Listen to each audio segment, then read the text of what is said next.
In the heart of a relentless, howling storm, where nature's fury blurs the line between chaos and beauty, a single moment can change everything. In the first 15 seconds, you'll hear the deafening roar of the wind and the soft, haunting whisper of falling snow, a prelude to a story that will grip your soul and never let go. A bitter winter has seized a remote mountain town, its rugged peaks shrouded in swirling snow and ice. The streets are empty, the only sound the persistent eerie cry of the wind as it rakes across barren landscapes. Amid this harsh and unforgiving climate, the town seems almost suspended in time, a forgotten relic hidden away from the modern world.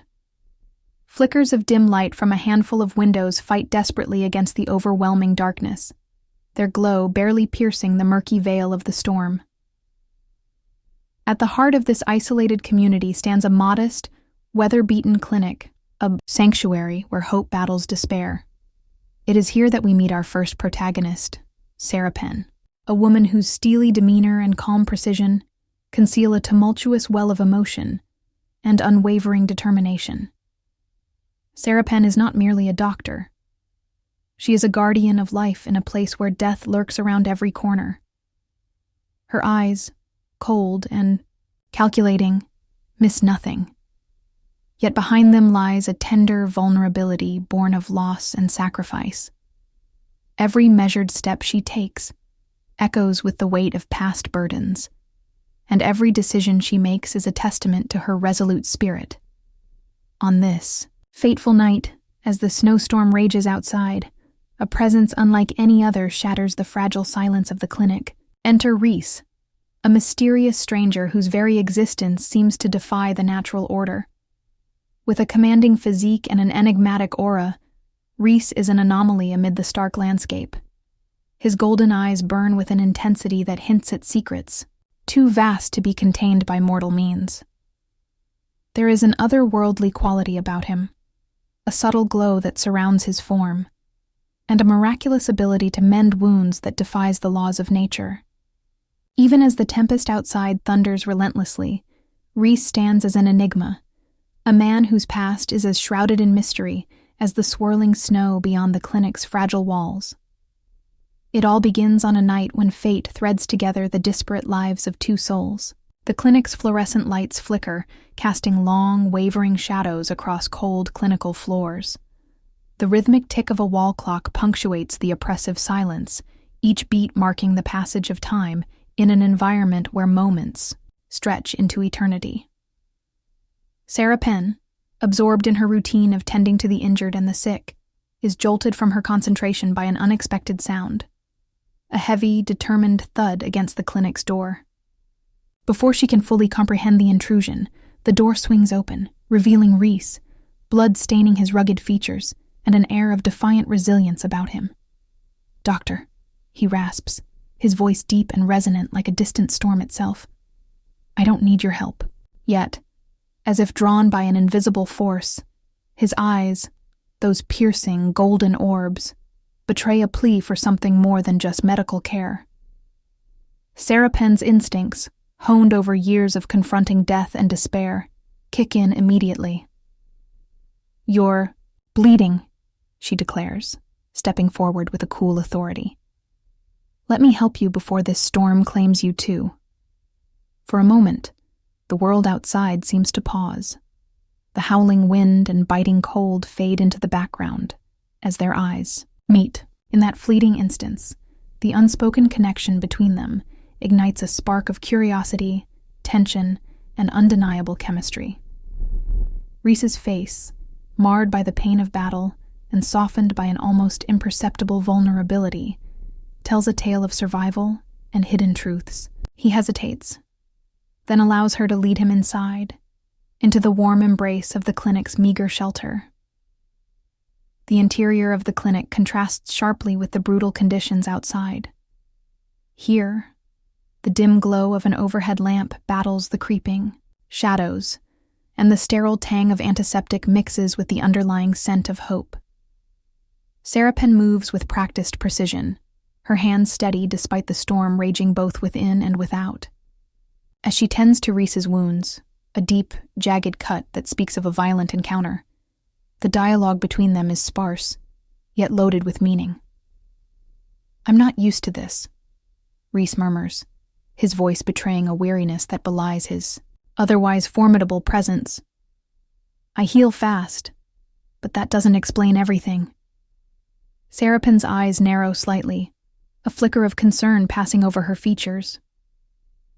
"Everything doesn't come without a story," she replies tersely, her tone as sharp as the frost on the window panes.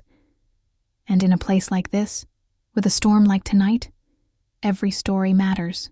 Her words linger in the air, suspended between the hum of the clinic's equipment and the relentless drumming of the storm outside.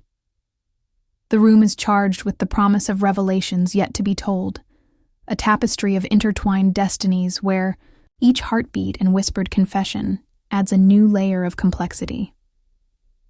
As the night deepens, the interplay of light and shadow creates a cinematic backdrop against which the drama unfolds. Outside, the world is reduced to a swirling maelstrom of white and gray, but within the walls of the clinic, every detail comes alive with an almost surreal intensity.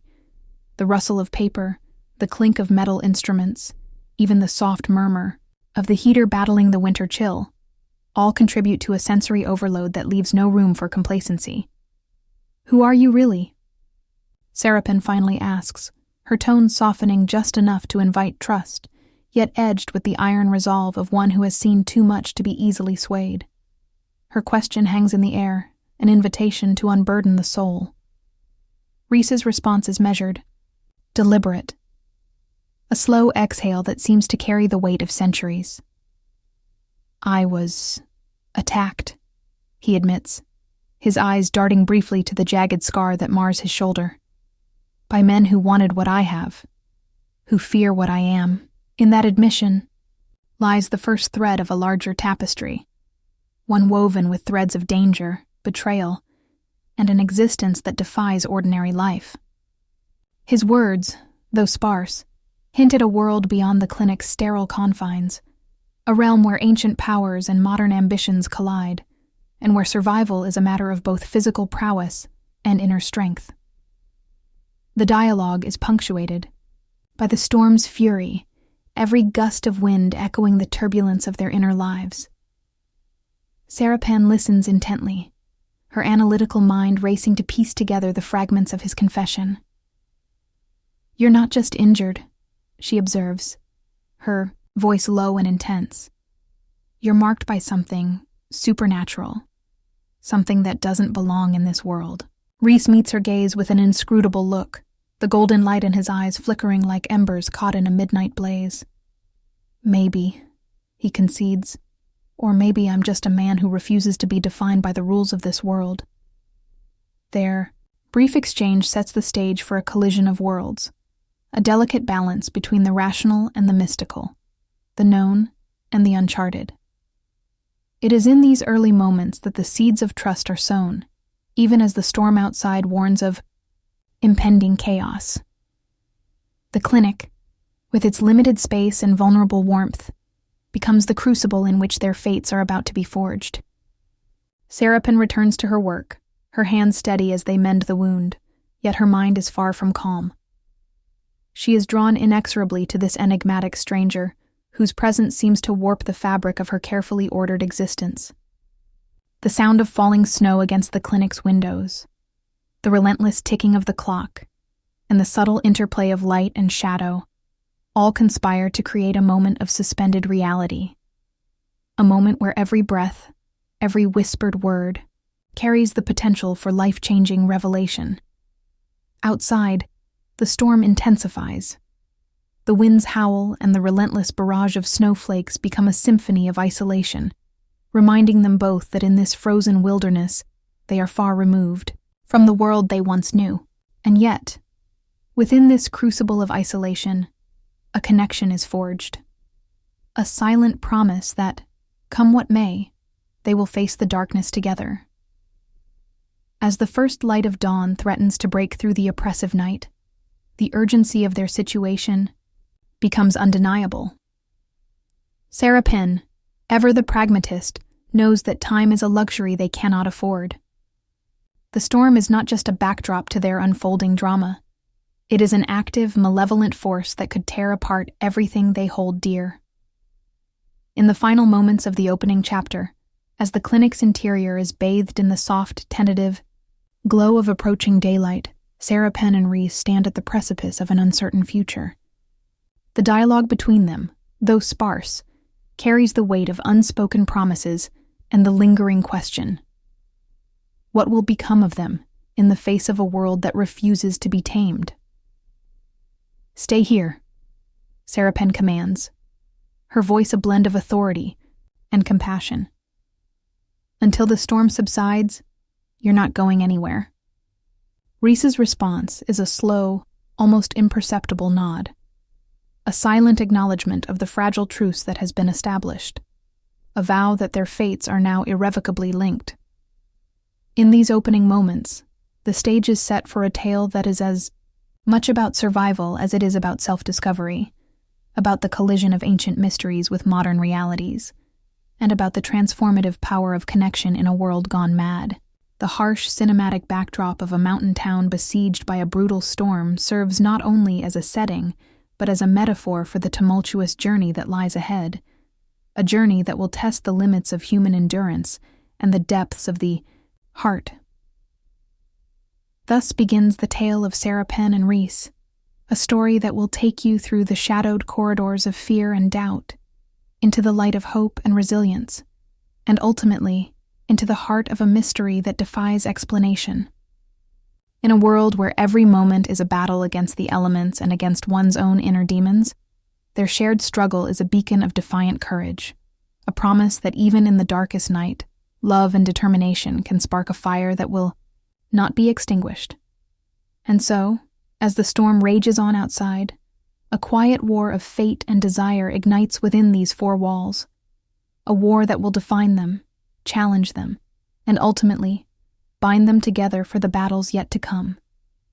The storm was still raging outside, its furious winds and blinding flurries battering the clinic's frosted windows as if trying to force entry. Inside, the soft hum of the heater and the steady tick of an ancient clock provided the only counterpoint to the chaos beyond. Sarapen had been meticulously organizing patient files, her thoughts lost in the endless parade of winter ailments, when an abrupt, heavy knock shattered the silence.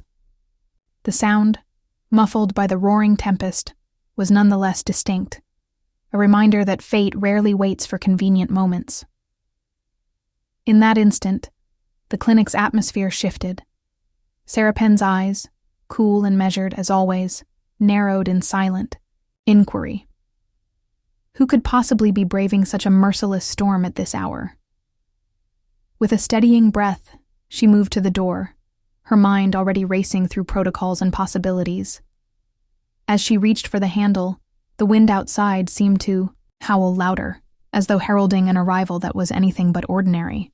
With a swift pull, she flung the door open, and there he stood. Rees.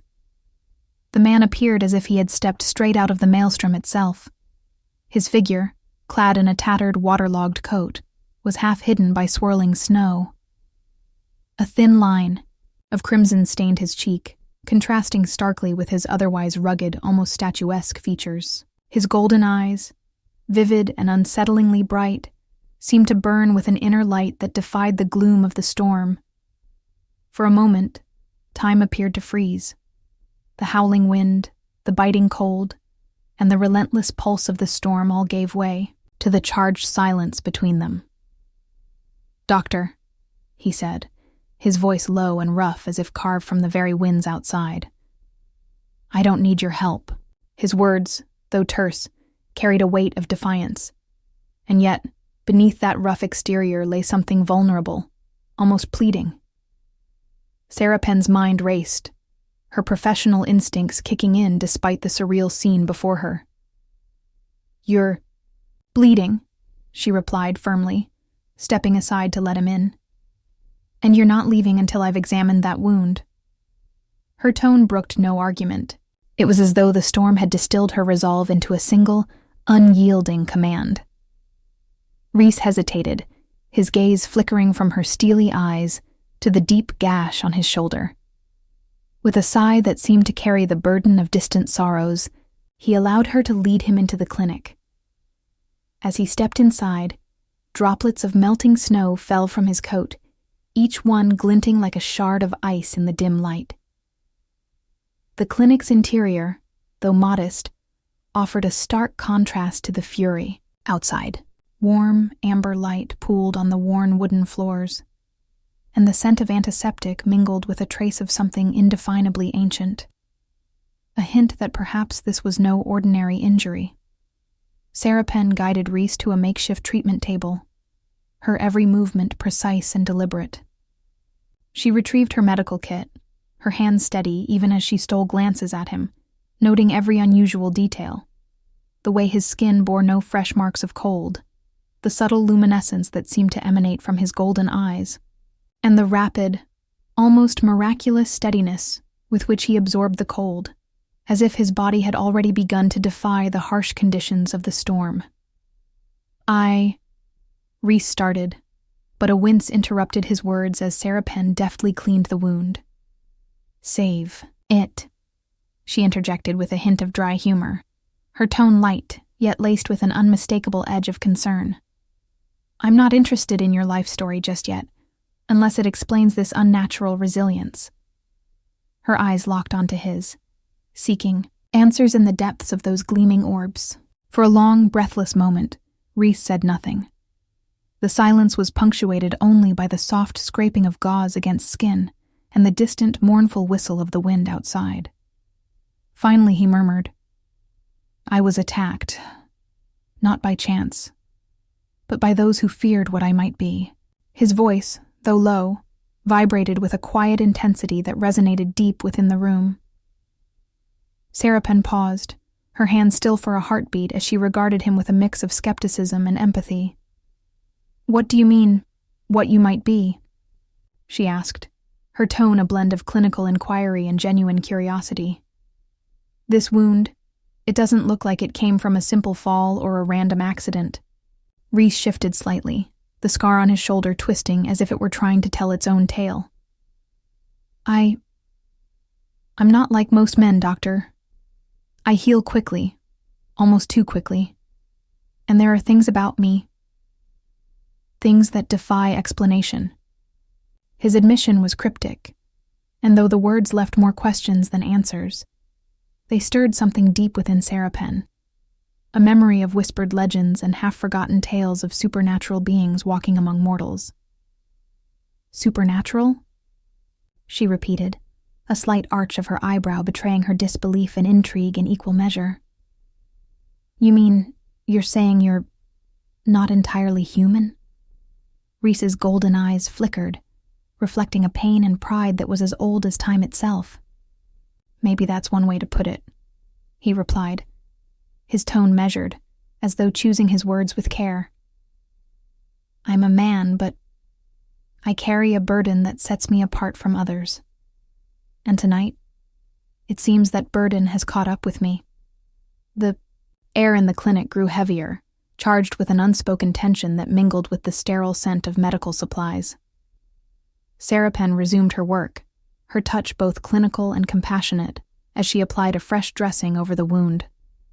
Every so often she glanced at Rees, noting the small, almost imperceptible changes, the way the color of his skin subtly shifted, the glimmer of light that danced across his features, and the way his eyes seemed to hold secrets too vast for words. "Why should I trust you?" she finally demanded, her voice quiet yet resolute. The question hung between them, heavy with the promise of revelations that neither fully dared to voice. Rees exhaled slowly, his gaze softening for just an instant. "Because, doctor," he said, his voice carrying an undercurrent of raw honesty, "I have no choice. And perhaps in this unforgiving storm, we both have no choice but to trust one another." His words, though sparse, resonated with the gravity of shared destiny, a fate that was already binding them together.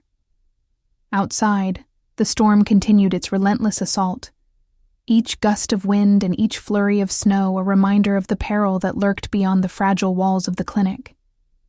Inside, the moment of calm was punctuated by subtle exchanges, a brief touch of fingers as Sarapen passed him a cup of water, a fleeting glance that conveyed both caution and curiosity. The dialogue between them was sparse, yet every word was laden with meaning, every pause a silent testament to the inner conflicts raging beneath their composed exteriors. "Are you supposed to be here?" Sarapen asked after a few moments, her tone almost teasing despite the underlying tension. "I mean, you don't exactly look like someone who'd wander into a mountain town in the dead of winter," Rees allowed himself a small, humorless smile. "I'm not exactly wandering," he replied. "I'm seeking refuge, and sometimes fate has a way of leading you to unexpected places." His reply, enigmatic as it was, only deepened the mystery that swirled around him like the snow outside. Sarapen couldn't help but chuckle softly. A brief, unexpected moment of levity that broke through the tension. "Fate, huh?" she murmured. "Well, fate or not, you're in my clinic, and until this storm passes, you're staying here." Her words were as firm as they were comforting, an unspoken promise of protection amid the chaos. In that instant, as Rees's eyes met hers, there was a flicker, a silent acknowledgement of the connection that had been forged in that crucible of ice and fire. The golden gleam in his eyes softened, as if he were willing to let down a fraction of the walls he had so long maintained.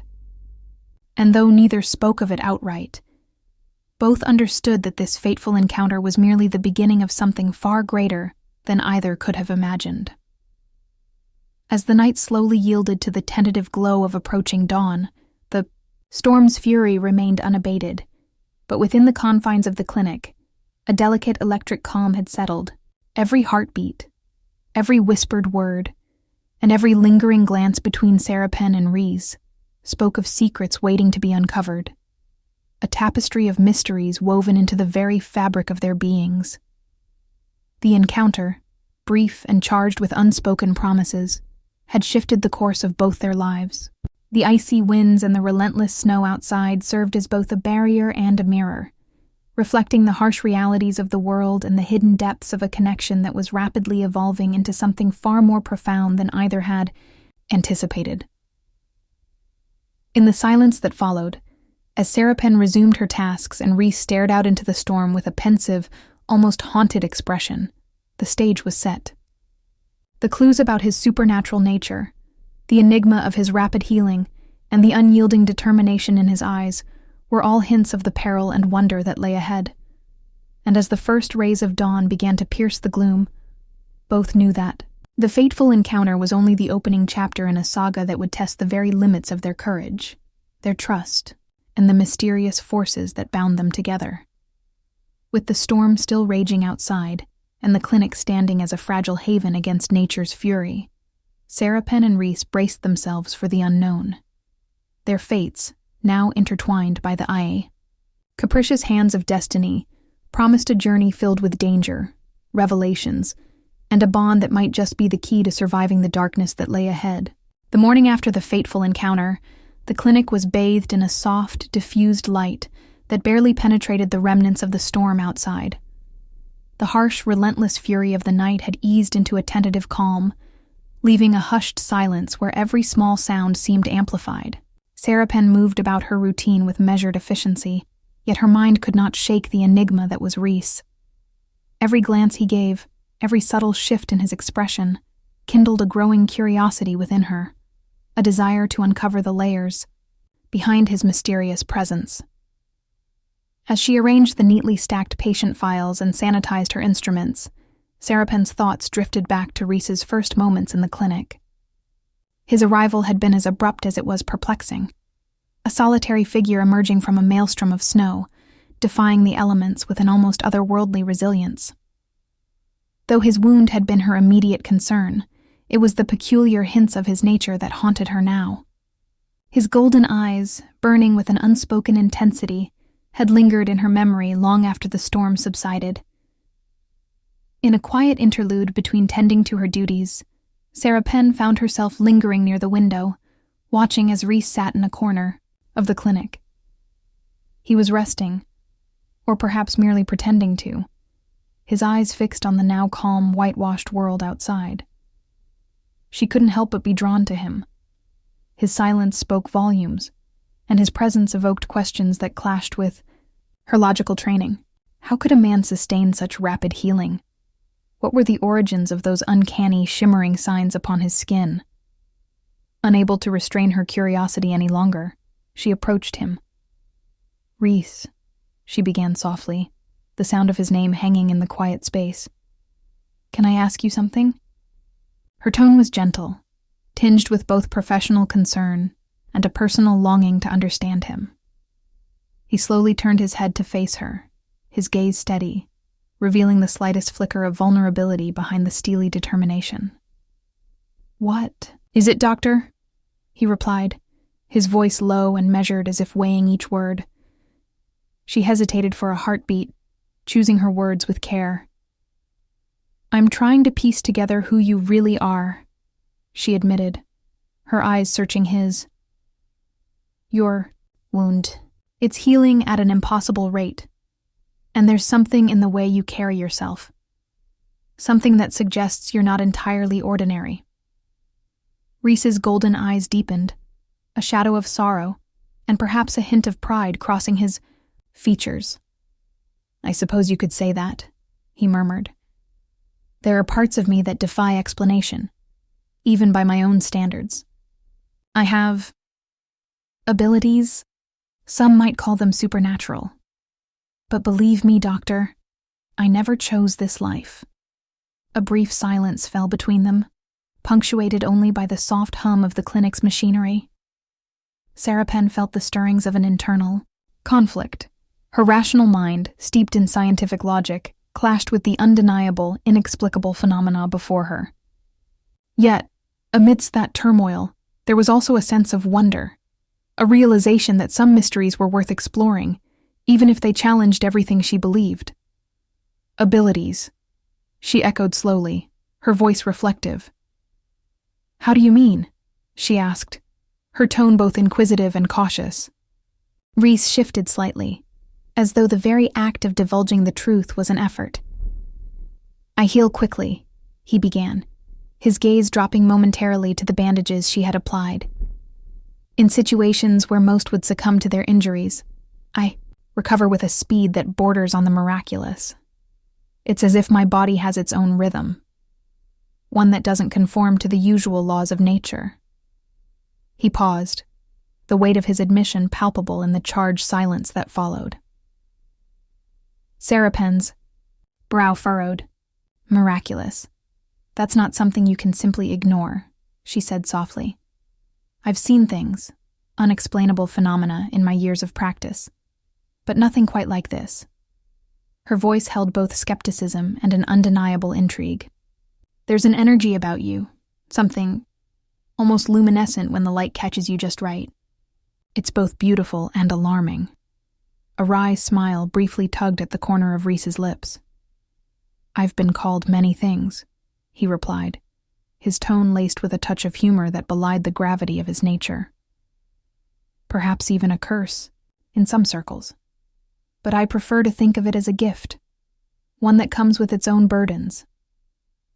Their conversation was interrupted by the faint sound of a door closing in the back of the clinic, a reminder that the world outside was far from forgotten. Yet, for a moment, it felt as though the storm outside was being eclipsed by the storm of questions and emotions swirling between them. As Sarapen busied herself with restocking supplies, her mind churned with conflicting thoughts.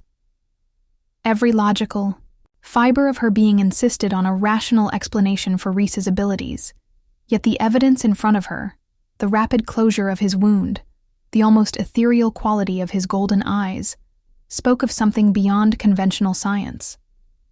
She found herself oscillating between clinical detachment and a profound, almost aching empathy for this mysterious man who had stumbled into her life.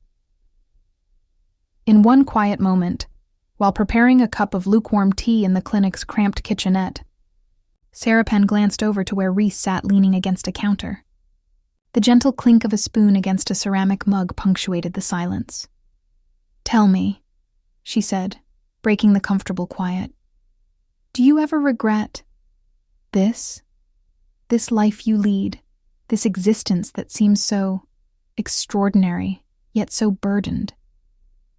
Rees's eyes met hers, and for a moment, the facade of indifference cracked. Regret? He echoed, a touch of bitterness lacing his voice. Every day is a struggle, a battle between what I am and what I wish I could be. But regret is a luxury I cannot afford when every moment is a fight for survival. The intensity in his voice made Sarapen pause, as if the answer carried echoes of a long, painful history. I suppose there's no easy way out, she murmured, her own voice softening with understanding. But sometimes, understanding where we come from helps us decide where we're going.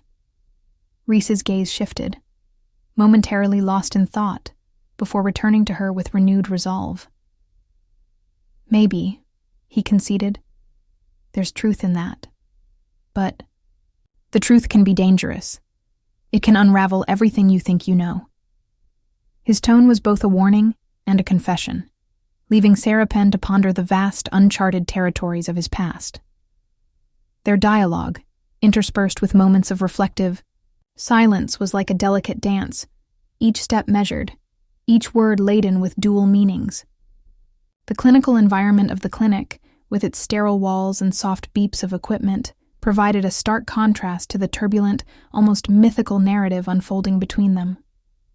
Every glance, every slight touch, a hand briefly brushing against a medical chart or the mutual exchange of a knowing smile, built a bridge between the rational and the mystical. As the day wore on, the interplay between Sarapen's analytical mind and the surreal reality of Rees's abilities became more pronounced. In the midst of treating a minor cut on another patient, a routine procedure in an otherwise uneventful day, her thoughts kept returning to Rees.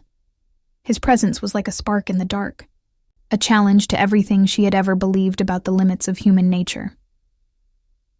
Later, when the clinic had quieted down, and the only sound was the steady hum of the heater and the soft rustling of paperwork, Sarapen approached Rees again.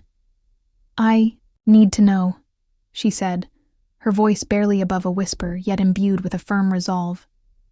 How do you do it? How do you recover so quickly? What exactly are you? Her eyes, unwavering and determined, searched his face for an answer. Rees leaned back, his gaze drifting to the window, as if the answer lay hidden in the swirling remnants of the storm. I wish I could say it's simple, he began, his tone a blend of frustration and resignation. But it isn't. There are forces at work in me that I've never fully understood myself. Perhaps it's something genetic, or perhaps something older. He paused, the room thick with unspoken implications. I've seen the old legends. Doctor, I've heard whispers of beings who live between worlds, who carry the mark of the supernatural. Maybe I'm one of them.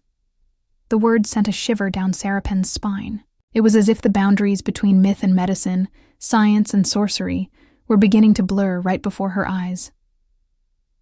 And you believe this? This could be your curse? She asked, her tone a mixture of skepticism and awe. Rees's eyes met hers again, those golden orbs softening with a vulnerability that was rarely visible. I don't believe in curses, he said slowly, but I do believe in burdens, and mine is one I can neither escape nor fully embrace. It's a part of me, whether I like it or not. For a long, silent moment, the two simply stood there, doctor and mysterious wanderer, bound together by the shared weight of unanswerable questions. The soft glow of the afternoon sun filtered through the windows, casting intricate patterns on the floor, as if nature itself were attempting to illustrate the complexity of their situation. The conversation drifted then to quieter topics. Small, almost insignificant observations that carried an undercurrent of intimacy. Sarapen remarked on the odd way Rees's eyes seemed to catch the light, creating fleeting halos that vanished as quickly as they appeared. In response, he quipped, Maybe It's just the storm's reflection." Their laughter was soft, a brief respite from the heaviness of the revelations. Yet beneath the surface, the mysteries deepened. Every word exchanged, every glance shared, raised more questions than answers. Sarapen found herself increasingly torn between the rigid logic of her medical training and the inexplicable allure of the supernatural truths hinted at by Rees. Her inner conflict was palpable, a constant battle between reason and the seductive pull of the unknown. As dusk began to settle over the clinic once again, the day's revelations coalesced into a tapestry of hope, dread, and reluctant acceptance. Sarapen realized that the man before her was not merely a patient to be treated, but a puzzle whose pieces she felt inexplicably compelled to solve. His rapid healing, the mysterious shimmer of his skin under the clinic's fluorescent lights, and the guarded sorrow in his eyes, all spoke of a life lived on the margins of the ordinary. "Perhaps," Sarapen said quietly as she locked the supply cabinet. "We're both searching for answers, even if they scare us." Her words were gentle yet profound, a statement that resonated with both of them as they stood on the threshold of a truth neither was entirely prepared for. Rees offered a small, knowing smile, a brief flicker of something that might have been gratitude or resignation. "Maybe I am," he replied. "But sometimes, the search for truth is more important than the truth itself."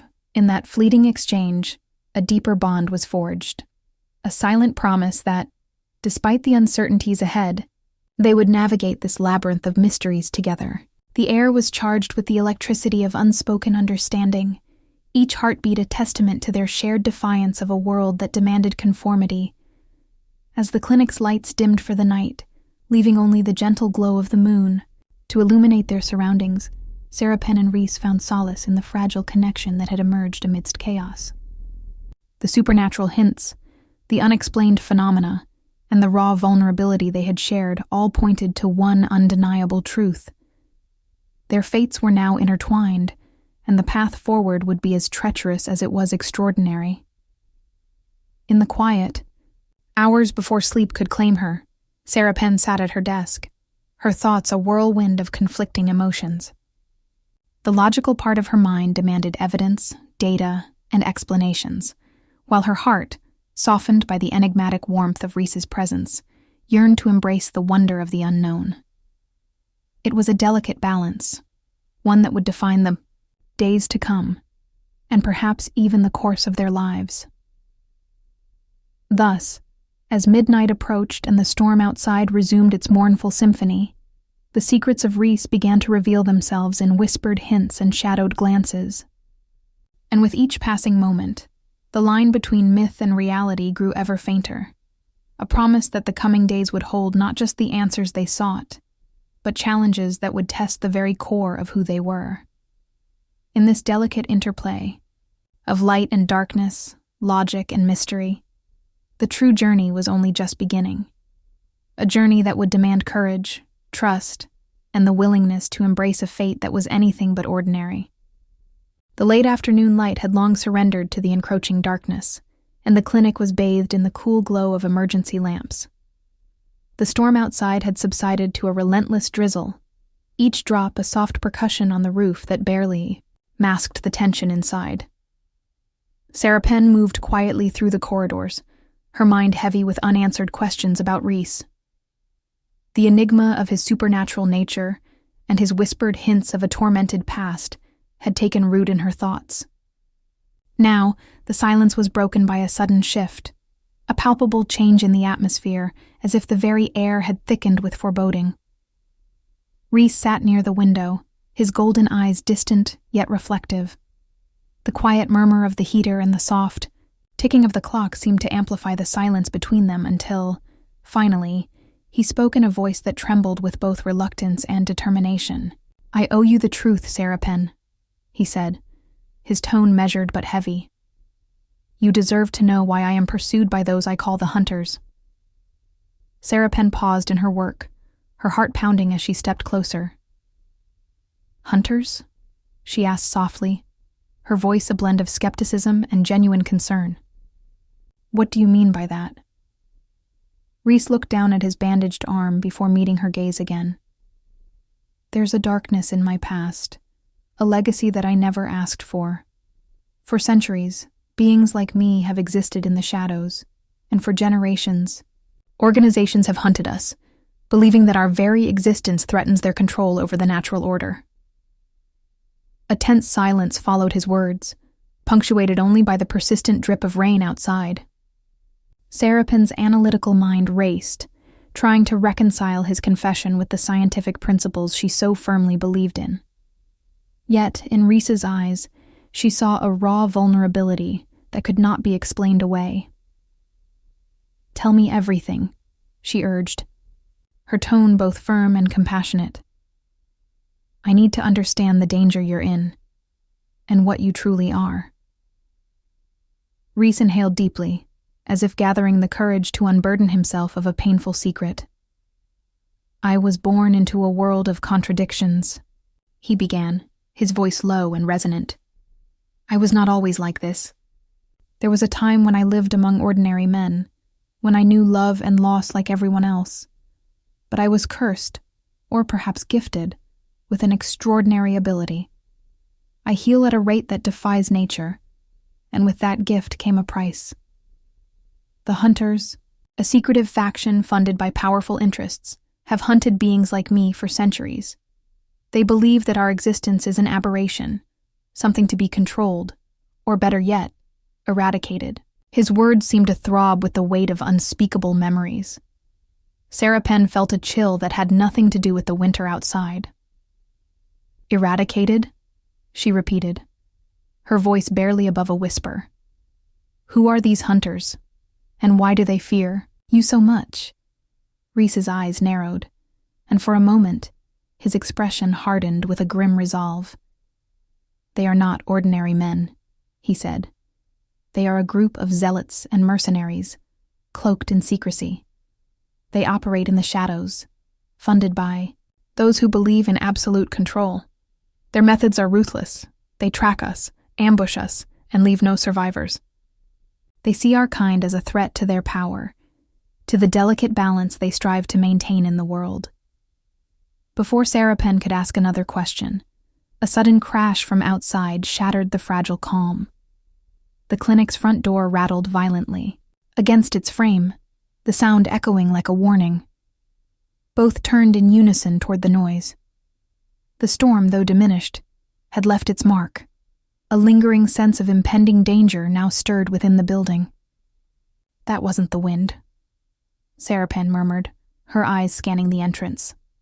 Her heart pounded in her chest as she moved quickly toward the door. Rees, too, was on his feet, his eyes sharp and alert. Moments later, through the grimy glass of the door, shapes began to materialize. A pair of dark figures moving with purpose in the dwindling light. The figures were clad in heavy coats and dark hoods, their presence ominous against the backdrop of the dripping, rain-soaked exterior. Sarapen's pulse quickened as she exchanged a brief, tense glance with Rees. "They've come," he said in a hushed tone, his eyes glinting with an inner fire that betrayed his fear and anger. "The Hunters are here."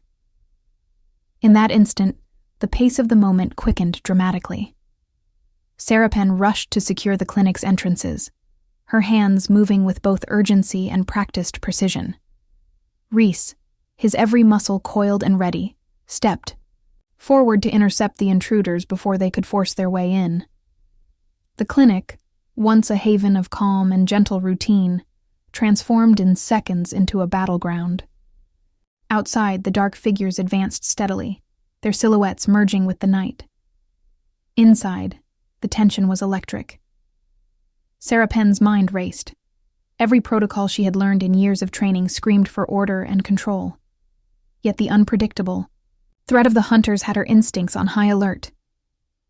"Stay here," she commanded Rees, her voice cutting through the mounting chaos. "I need to secure the rear exits," but Rees shook his head, his golden eyes burning with an intensity that mirrored his inner turmoil. "No," he replied, his voice taut with urgency. "I'm not letting them take me again. I will fight if I must." His declaration was both defiant and resigned, a pledge born of a lifetime of struggle. As Sarapen bolted toward the supply closet, Rees moved to the front door. The door creaked ominously as he flung it open just enough to peer out. Through the sheet of rain, he could see two of the figures, their faces hidden in the shadows, their movements deliberate and predatory. He clenched his jaw and stepped back, his gaze fixed on their approach.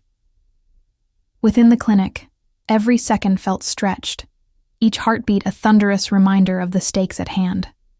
Sarapen's thoughts flickered back to Rees's earlier revelation, a dark past, a curse, and the relentless pursuit by these merciless hunters. The room seemed to pulse with the unspoken truth that danger was not only external, but intertwined with the very essence of Rees's being. Returning to the front hall, Sarapen found Rees poised like a coiled spring, his body tense and every sense heightened. The conversation that followed was breathless and laden with urgency. "They're not just after you, are they?" she demanded, her voice quivering with both fear and determination. Rees's reply was measured, yet every word carried the weight of long-endured pain. "They believe that beings like me upset the natural order," he said slowly. "My ability to heal, this miracle, it challenges everything they consider sacred. They've been hunting me ever since I first manifested these powers. And now, with the hunters here, the danger isn't limited to me alone." The sound of heavy footsteps and hushed murmurs reached their ears from the hallway. Sarapen's heart hammered in her chest as she peered through the crack in the door. The silhouettes of two figures, barely discernible in the dim light, crept slowly along the corridor. With a swift glance at Rees, she knew they had mere moments to act. "Get to the back," she ordered in a hushed, urgent whisper. "I'll set up a barricade here. Be ready to fight." Rees nodded, his face a mask of stoic resolve, though his eyes betrayed a flicker of regret and determination. "I'm sorry you have to see this," he murmured, almost to himself, before disappearing into the shadows of the clinic. As Sarapen hurried to fortify the rear exit, the front door burst open with a force that sent a gust of cold air swirling into the room. Two hunters had arrived, silent, deadly, their eyes scanning with predatory precision. In the dim light, their forms were indistinct, but the danger they radiated was unmistakable. The ensuing moments were a whirlwind of action. Sarapen grabbed a heavy metal cabinet and heaved it in front of the door, her arms straining with the effort. The hunters paused, momentarily taken aback by her defiance, their faces momentarily illuminated by a flash of lightning outside. One of them hissed an order in a language that sounded archaic and filled with malice. Rees, emerging from the shadows near the front entrance, intercepted their advance with a speed that belied his injured state. His movements were fluid, almost otherworldly, as he engaged one of the intruders in a brief, tense skirmish. The clash of bodies, the thud of footsteps, and the sharp intakes of breath created a chaotic symphony within the small clinic. "Back off," Rees growled, his voice low and commanding as he blocked the hunter's path. The assailant lunged forward, but Rees's counter was swift, a precise, almost balletic movement that sent the attacker stumbling back, his features momentarily contorted in shock. From behind the barricade, Sarapen's voice rang out, steady and resolute despite the chaos. "We won't let you take him," she declared, her tone echoing through the hall as she prepared another makeshift defense. Her hands moved with clinical precision, yet every gesture was imbued with the urgency of a woman who had faced death before and was determined to overcome it again. For a few breathless moments, time seemed to slow as the hunters regrouped, their presence a tangible threat in the narrow corridors. The tension was almost palpable, a collision course between the relentless forces of darkness and the fierce determination of those who would fight to protect what was precious. Rees, catching his breath after the initial clash, met Sarapen's gaze across the room. In that look, there was an unspoken promise, a mutual understanding that their fates were now irrevocably linked by the dangers of the past and the present. "They will not stop until they have me, or until they have taken everything I care about," he said, his voice steady yet heavy with sorrow. Sarapen's reply was immediate, her eyes blazing with defiant resolve. "Then we stand together," she declared, stepping closer to him. "We fight, and we protect what remains. I refuse to let my clinic, and you, fall into their hands." Her words, simple yet forceful, cut through the tension like a beacon. In that moment, the clinical sterility of the room was transformed into a crucible of raw emotion and fierce determination. Every movement, every whispered command, was laden with the weight of lives on the brink of being shattered by forces beyond their control. The hunters, realizing that their intrusion was met with unyielding resistance, began to retreat slowly, their eyes flickering with both frustration and a promise of return. The immediate threat subsided, leaving behind a silence that was as oppressive as it was temporary. The adrenaline still pulsed in every nerve of Sarapen and Rees, yet in the aftermath of the clash, a fragile calm settled over the clinic. As the echoes of the confrontation faded into the background, Rees turned to Sarapen, his expression a mixture of regret and gratitude. "I'm sorry you had to see that," he murmured, his voice barely audible over the soft patter of rain. "The past. It's not something I can leave behind so easily." Sarapen's eyes softened as she reached out to rest a reassuring hand on his arm. "Your past is a part of you," she said gently, "but it does not define you. We have a choice now, to face it, to fight it, or to let it control us. I choose to fight, Rees, and I'm with you every step of the way." The room, still heavy, with the remnants of conflict, seemed to exhale as if acknowledging her resolve. Outside, the rain began to ease, and the oppressive darkness was gradually replaced by a tentative glow of streetlights and the promise of dawn. Yet, the memory of the hunter's intrusion lingered, a stark reminder that the battle was far from over, and that the ghosts of the past were always lurking just beyond the next corner. In that charged silence, filled with both the echoes of violence and the soft cadence of mutual support, Sarapen and Rees forged a deeper bond. Their conversation, raw and unfiltered, had peeled away another layer of mystery, a glimpse into a dark legacy that threatened not only Rees's existence, but the fragile sanctuary they had built together. As the clinic settled back into a semblance of order, both knew that the danger was far from vanquished.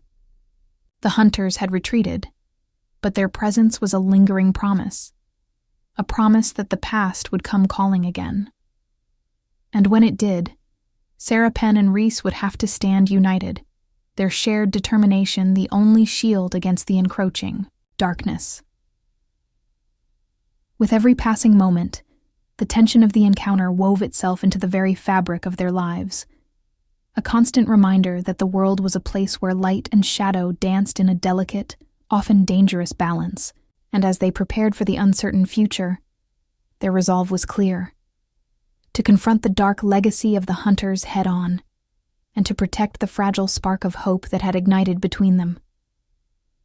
In the quiet aftermath of the confrontation, as the clinic's walls absorbed the echoes of conflict and whispered promises of resistance, a new chapter began, one where the scars of the past and the uncertainties of the future converged in a battle for survival, truth, and the unyielding power of unity. The oppressive quiet of the clinic was replaced by a restless energy as night gave way to early dawn. Sarapen and Rees had spent the previous hours fortifying their defenses and gathering what little supplies they could salvage.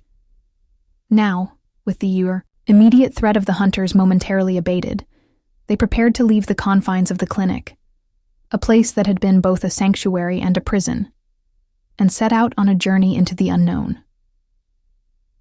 The plan was simple, yet perilous: to reach an abandoned cabin deep in the woods, a relic from a forgotten era that promised temporary refuge. The cabin's isolation, hidden away from prying eyes, was their best chance to regroup and plan their next move against the hunters.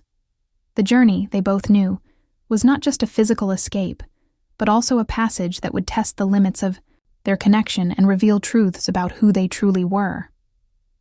"Let's move," Sarapen said, as she secured the last of the packed supplies, a few cans of food, a first aid kit, and a couple of old but sturdy flashlights. Her tone was steady, but beneath her professional exterior, her heart pounded with a mixture of adrenaline and anticipation. She looked at Rees, who was already checking the map on his phone, his fingers gliding over the screen with a practiced ease. "According to this," Rees replied, squinting at the dim display in the early morning light, "the cabin should be about 15 miles from here, past the old logging road and through a narrow pass in the woods. It's off the beaten path, but it's our best shot." His voice was calm, and even now there was a hint of that enigmatic humor, a subtle smile playing on his lips as he met her gaze. They stepped outside into the chill of the early dawn. The air was crisp and laced with the faint scent of pine and damp earth. The remnants of the storm still clung to the landscape, puddles that glistened under the pale light and drifts of snow piled along the roadside. Every step forward was a reminder of the dangers lurking beyond, both in the wilderness and in the shadows that trailed them. Their journey began on the deserted street that led away from the clinic. Sarapen's breath misted in the cold air as she adjusted the strap of her backpack. Beside her, Rees moved with a quiet, confident gait, a stark contrast to the uncertainty of their surroundings. The silence between them was punctuated by the crunch of snow underfoot and the occasional whisper of wind rustling through barren trees. As they navigated the winding road, the conversation flowed naturally. "I never thought I'd be packing supplies and planning a midnight escape," Sarapen remarked with a wry smile. "Seems like my life just got a whole lot more cinematic." Rees chuckled softly. "Well, if your life were any more cinematic, you'd have a director following you around shouting 'cut' every 5 minutes." His tone was playful, and for a moment, the tension eased, replaced by a fleeting camaraderie. They continued their trek, the scenery shifting from desolate streets to the dense, darkened edges of the forest. Tall trees lined the road, their branches intertwining overhead to form a natural canopy that filtered the weak morning light into scattered beams. The forest exuded a mystical aura, each rustle of leaves and distant call of a bird adding to the sense that they were entering a realm where time and logic had a different meaning. At a fork in the road, they paused. Sarapen pulled out the map once more, her eyes scanning the faded lines and landmarks. "This way," she said decisively, pointing toward the left path that seemed less traveled. Rees nodded, and they proceeded together, each step a silent testament to the growing trust between them. As they walked, the conversation turned to more personal matters. "Tell me," Sarapen began softly, "about your past. I know you said you were hunted. What exactly happened?" Her question was gentle, filled with genuine curiosity rather than judgment. The quiet of the forest, broken only by their footsteps, made her inquiry feel even more intimate. Rees's expression grew distant, his eyes reflecting memories that were both painful and profound. "I wasn't always alone," he said quietly. "There was a time when I believed I could live a normal life. But once my abilities manifested, everything changed. The hunters, they came after me like shadows in the night, relentless and unforgiving. I lost more than I can bear to remember. Every time I turned around, I feared they'd be waiting in the dark." His voice wavered for a moment before regaining its composure, as if the mere act of recounting his past forced him to confront old wounds. Sarapen reached out and placed a hand on his arm, her touch both reassuring and earnest. "I'm sorry," she whispered, sincerity in every syllable. "No one should have to carry that burden alone." For a long moment, silence reigned. The forest around them was alive with quiet sounds. The rustle of a small animal in the underbrush, the distant murmur of a stream. But in their shared silence, the weight of his confession lingered. Then, with a small, self-deprecating smile, Rees added, "I suppose it's a bit cliché, isn't it? The tortured soul on the run, but it's my reality." His attempt at humor broke the heaviness, and Sarapen couldn't help but laugh softly, the sound mingling with the crisp air. The path grew steeper as they entered a narrow pass, flanked by ancient, gnarled trees, whose twisted branches seemed to reach out like skeletal hands. The terrain was rugged, and the couple had to navigate carefully over loose rocks and icy patches. Despite the physical challenge, the obstacles only served to reinforce their growing bond. Each time one of them stumbled or hesitated, the other was there to steady a hand or offer a supportive word. It was in these moments of shared vulnerability that their connection deepened, layer by layer. Without warning, a sudden low rumble reverberated through the forest. Both halted, their senses alert. In the distance, a flash of movement caught their eyes, a dark silhouette darting between the trees. Rees tensed, his body coiling like a spring. "Hunters," he breathed, the word heavy with the memory of past encounters. Sarapen's heart raced as she gripped the strap of her backpack tighter. "They're here," she said, voice barely above a whisper, yet laced with steely determination. In that moment, the serene journey transformed into a high-stakes game of cat and mouse. They ducked into the underbrush, seeking cover among the thick ferns and low-hanging branches. The forest, once a silent companion, now became a labyrinth of shadows and danger. The sound of footsteps, measured and purposeful, echoed faintly through the trees. Rees motioned for Sarapen to remain silent as he moved forward to scout their surroundings. Minutes felt like hours as the tension mounted. When Rees finally returned, his expression was grim but resolute. "They're closing in," he whispered, urgently. "I spotted at least 3 of them near the ridge. We need to move, now." The urgency in his tone sparked an immediate reaction in Sarapen. "We can't keep running in circles," she replied, her mind racing as she scanned the map on her phone. "The cabin, if we can reach it before they corner us, we might have a chance." Their pace quickened as they resumed their journey, the forest around them now a blur of motion and shifting shadows. The rhythmic pounding of their boots on the forest floor synchronized with their quickened breaths. Every now and then, they exchanged brief, charged glances, silent affirmations of their shared resolve, and the unspoken promise that they would not let the hunters win. As they neared a clearing, the outline of the abandoned cabin emerged like a mirage against the backdrop of towering pines. Its dilapidated structure, with broken windows and a sagging roof, exuded an eerie, forlorn charm. Yet, to Sarapen and Rees, it represented hope, a temporary sanctuary from the relentless pursuit. They reached the cabin's creaking wooden door and paused for a moment. "This is it," Rees said, his voice low and steady. "Once we're inside, we can plan our next move." Sarapen's eyes softened as she looked at him. "We've come so far together," she murmured, a mix of exhaustion and tenderness in her tone. "No matter what happens next, I'm not leaving you alone in this fight." In that moment, their bond crystallized, formed not only through shared danger, but through mutual trust and the quiet, resilient hope that they could build something meaningful even in the midst of chaos.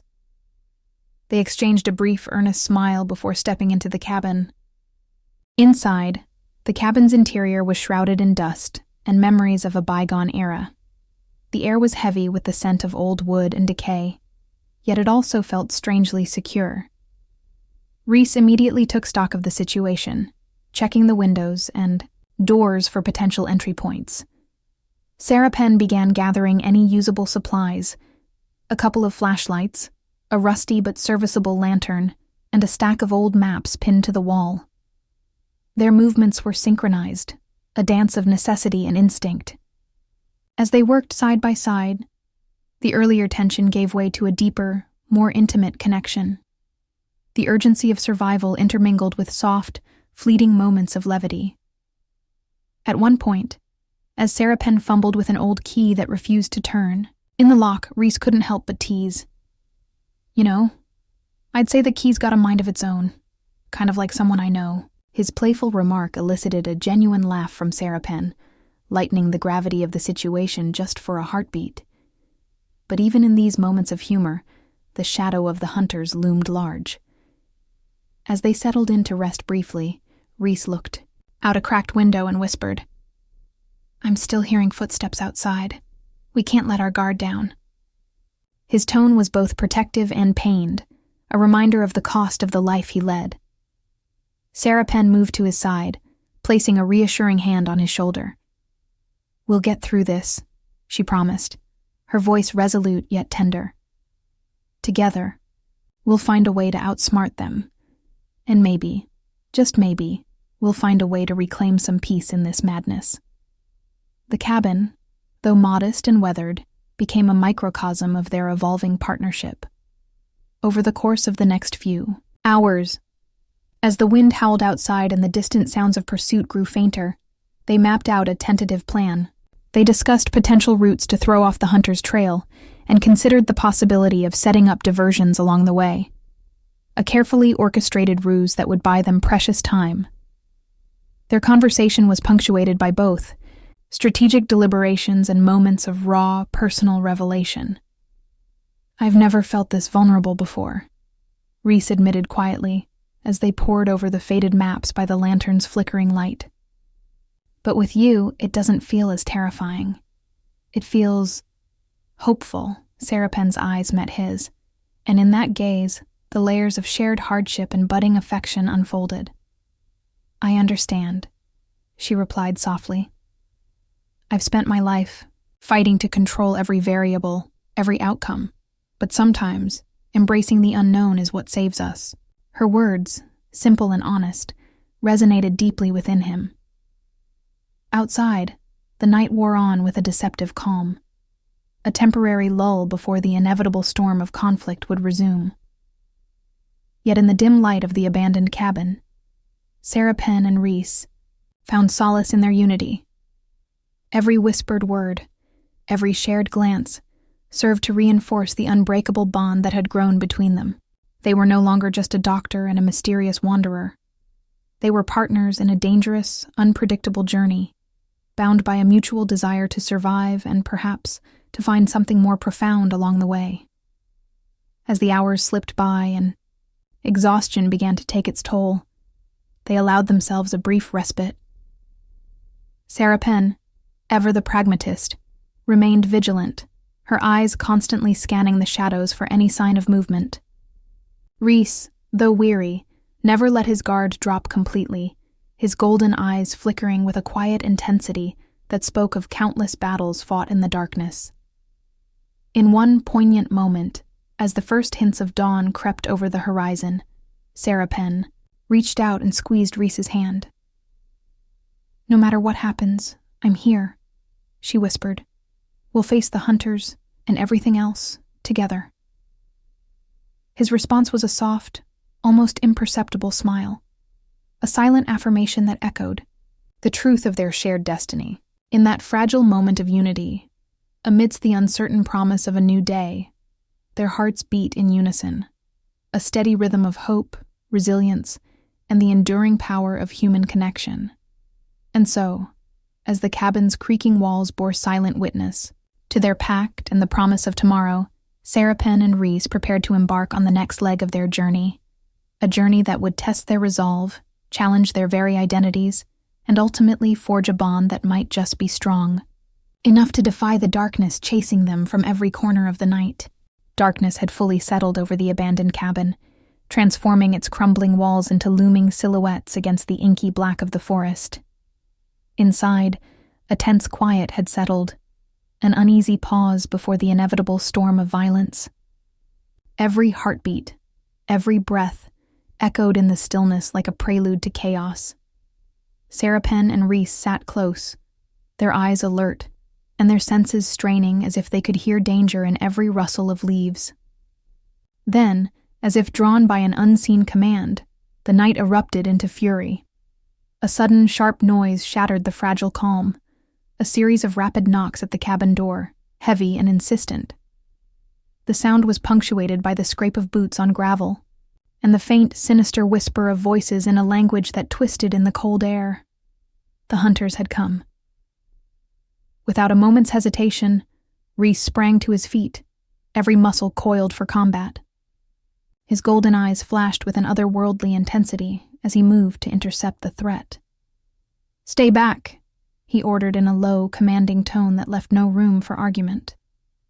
Sarapen, heart pounding, ducked behind an old wooden table scattered with remnants of forgotten days. She clutched a heavy iron rod, her eyes never leaving the door, determined to protect the man who had become both her mystery and her anchor. The door burst open with a crash that sent shards of splintered wood scattering across the floor. 2 hunters stormed into the room, their dark silhouettes framed by the flickering light of an emergency lantern swinging wildly on the wall. Their faces were obscured by hoods, and their eyes glinted with cold malice. One of them lunged forward, his movement fluid and predatory. Rees met the attack head-on. His body moved with a swift, almost balletic grace. A sharp metallic clang rang out as Rees intercepted the blow. His hand, scarred yet strong, deflected the hunter's strike and, in one fluid motion, he countered with a force that sent the assailant reeling backward. The impact reverberated through the cabin, mingling with the harsh symphony of the storm outside. "Not today," Rees growled, his voice cutting through the tumult like a knife through ice. He pivoted, launching himself at the second hunter, with a ferocity that was both precise and unyielding. The sound of fists colliding with flesh and the sickening thud of bodies against splintered wood filled the space. Rees's movements were a study in controlled violence. Each blow, each parry, executed with a confidence born of many battles fought in the shadows. Sarapen, hidden behind the table, watched every detail with a mixture of awe and fear. The adrenaline surged in her veins as she gripped the rod tighter, ready to intervene if necessary. Every sound was amplified, the rapid thumping of her heart, the ragged breaths of her companion, and the hunter's guttural shouts as they attempted to regain their balance. A moment of silence fell when Rees delivered a final, decisive strike that sent the first hunter crashing into the wall.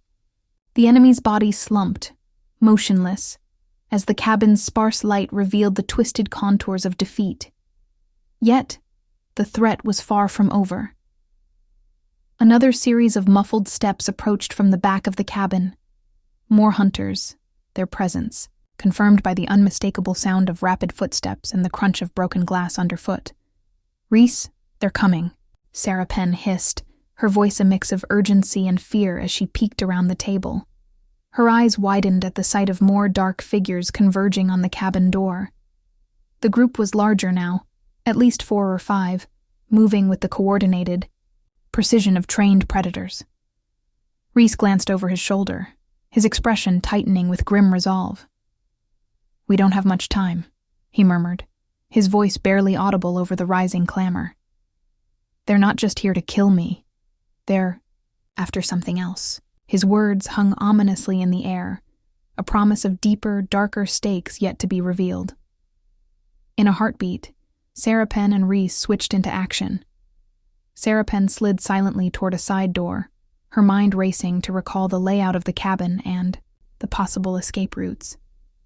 Every movement was executed with military precision. The rustle of fabric, the soft thump of her boots on the creaking wooden floor, and the quick, controlled inhale of breath as she prepared for whatever lay beyond. The door. Rees, meanwhile, maintained his position at the main entrance, fending off the latest wave of hunters. His strikes were methodical and fierce. He blocked, parried, and counterattacked with an almost preternatural speed. The staccato rhythm of fists against flesh, the splintering of wood under the impact, and the raw sound of determination mingled to create a scene as cinematic as it was brutal. A sharp cry from the rear of the cabin, Sarapen's signal that the door had been successfully breached, spurred him into even greater action. "Go now!" she called out, her voice steady yet urgent. In that instant, the atmosphere shifted from controlled chaos to a crescendo of desperation. Sarapen emerged from the side door, her eyes blazing with determination and adrenaline. Clutching a heavy makeshift weapon fashioned from an old metal pipe, she joined Rees at the threshold. Together, they formed a barrier, their bodies back to back, facing the onslaught of their relentless pursuers. "Stay together," Sarapen shouted, her voice ringing out over the clamor.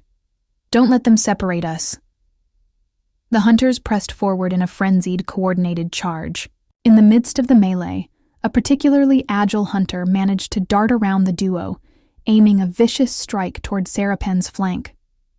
With reflexes honed by years of practice, Rees intercepted the blow with a fierce, fluid movement that sent his attacker stumbling into a pile of scattered debris. The sound of impact was sharp, a crunch of bones and shattered glass that echoed in the cavernous space.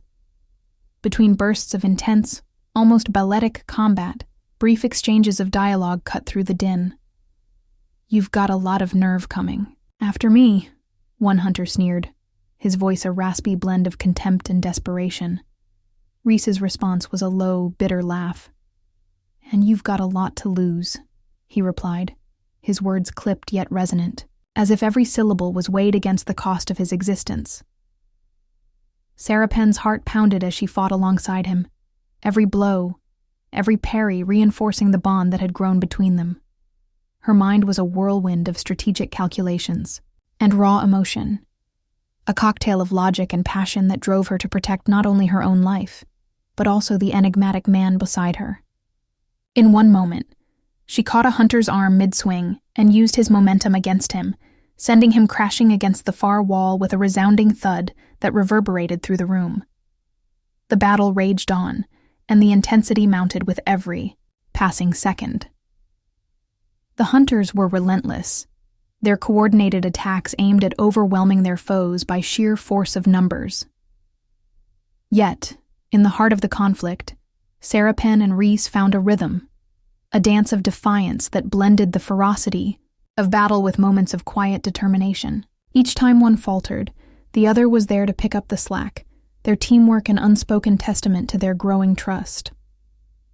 At one pivotal moment, as a hunter lunged at Rees with a blade that glinted ominously in the fractured light, Sarapen intercepted him with a swift kick that sent the attacker sprawling. The blade clattered to the floor, its metallic ring punctuating the chaos. Rees's eyes locked with hers across the melee, and in that charged moment, a silent promise passed between them. They would not be defeated. But then, amid the relentless barrage, a new threat emerged. A towering figure, more imposing than the rest, who moved with the deliberate, predatory grace of a seasoned killer. The hunter's presence was magnetic, his dark eyes scanning the room with an intensity that sent shivers down the spine. His arrival shifted the balance of the conflict, and for a heartbeat, time seemed to slow. Rees and Sarapen instinctively exchanged a glance, a flicker of recognition and dread mingling in their eyes. This was no ordinary foe. This was the leader, the one who orchestrated the hunt. "You think you can hide forever?" the towering hunter bellowed, his voice echoing like a death knell. "I will find you, and I will erase every trace of your existence." The words hit like a physical blow, intensifying the already chaotic scene. Rees responded with a snarl, his muscles tensing as he prepared to launch himself at the new threat. "We've been hiding in the shadows long enough," he spat, his tone fierce and uncompromising. "Tonight, we fight for our lives." In that climactic moment, the clash of wills and blades reached its zenith. The hunters surged forward as one, a swirling vortex of dark intent. Every detail was magnified.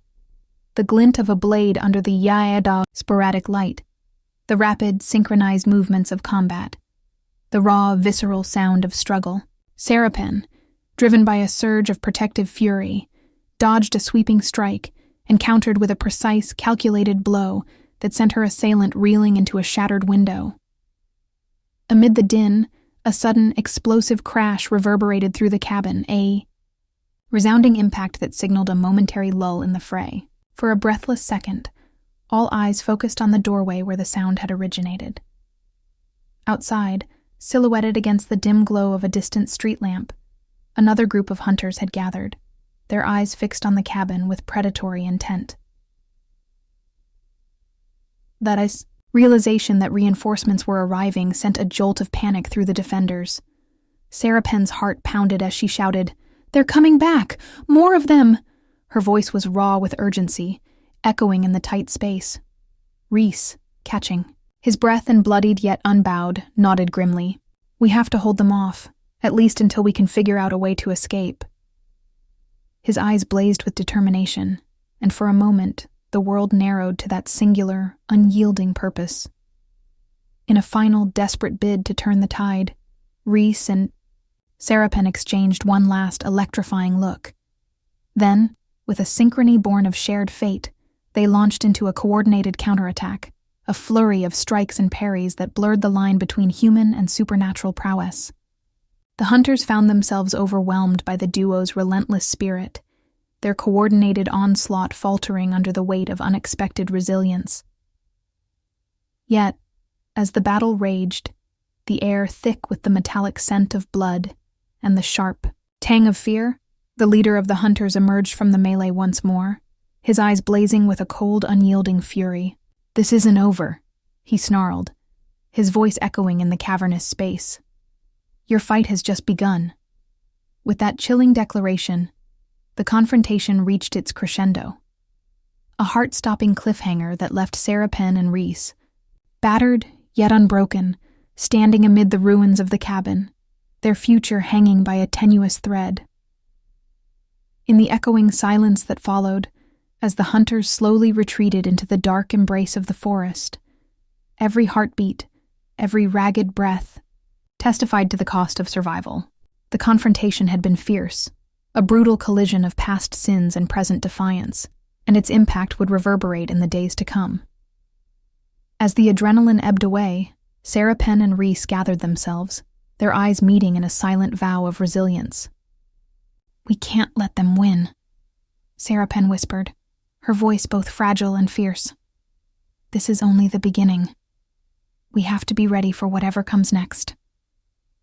Rees's reply was a low, steady murmur, laced with both determination and a hint of sorrow. "I know," he said, his golden eyes reflecting the lingering pain and the unspoken promise of battles yet to be fought. "And we'll face it together." In that charged, cinematic moment, where every scar told a story and every whispered vow promised defiance, their fates were sealed. The hunter's threat still loomed large, a dark specter waiting in the wings. But for now, as the cabin's damaged walls bore witness to their struggle, Sarapen and Rees stood united, their bond forged in the crucible of conflict, their hearts beating as one against the encroaching darkness. And so, as the night reclaimed its dominion over the shattered remnants of the cabin, the promise of a new dawn hung uncertainly in the air, a fragile hope amidst the chaos, and the enduring belief that even in the face of relentless evil, love and courage could be the spark that ignited a revolution. The aftermath of the brutal encounter with the hunters left the cabin shrouded in an eerie, almost sacred silence. Dawn's first pale rays crept hesitantly through shattered windows, casting fractured beams of light on blood-stained floorboards and broken debris. The once fierce battleground now resembled a somber sanctuary, a place where every scar, every dent in the walls, bore witness to the violence of the night and the cost of survival. Rees sat slumped against a battered wooden table, his golden eyes dull with exhaustion and sorrow. The wounds that marred his body, though mending at a rate that defied nature, throbbed with each heartbeat, a constant reminder of the night's fierce combat. Across the room, Sarapen moved with careful deliberation, her mind awash with a storm of conflicting emotions. The adrenaline that had fueled her earlier actions was now replaced by a heavy weariness and the gnawing worry for the man beside her, whose presence both intrigued and haunted her.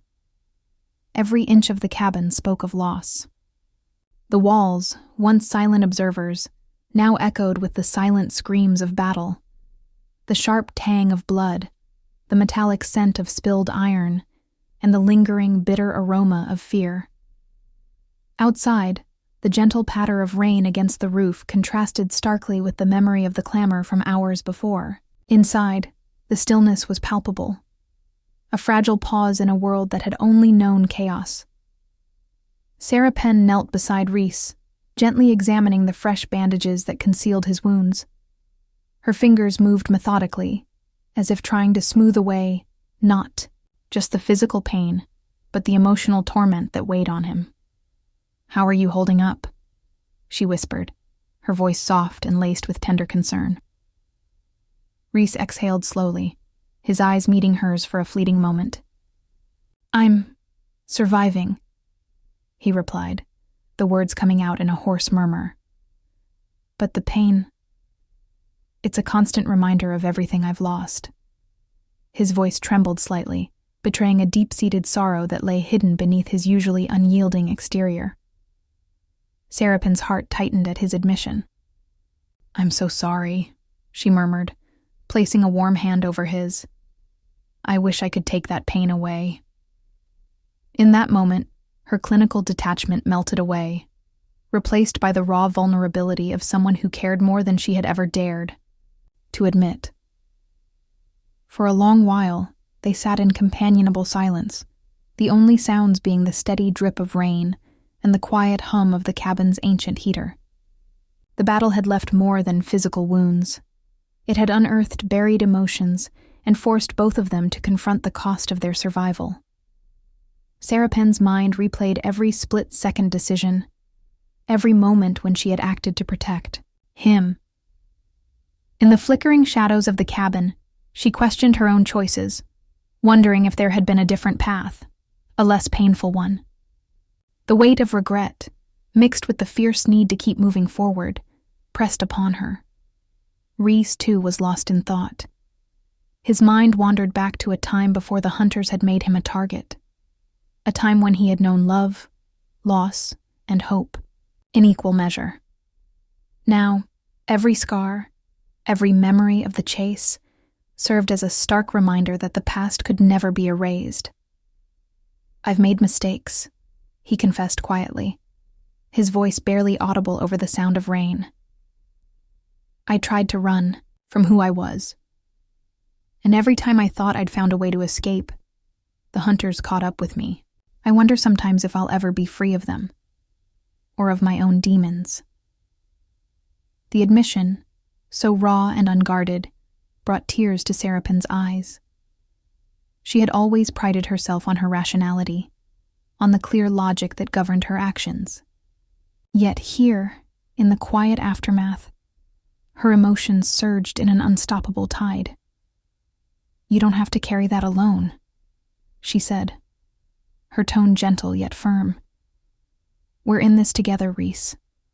I know you feel the weight of your past, but it doesn't have to define you. You're more than the sum of your scars." Her words hung in the air, resonating with the sincerity that bridged the gap between their wounded souls. Rees managed a small, wistful smile, a brief, fragile glimmer of hope amid the darkness. "I want to believe that," he murmured. "But sometimes the pain is too much, and the memories too sharp." In the wake of their shared confession, the cabin became a space for healing, however tentative.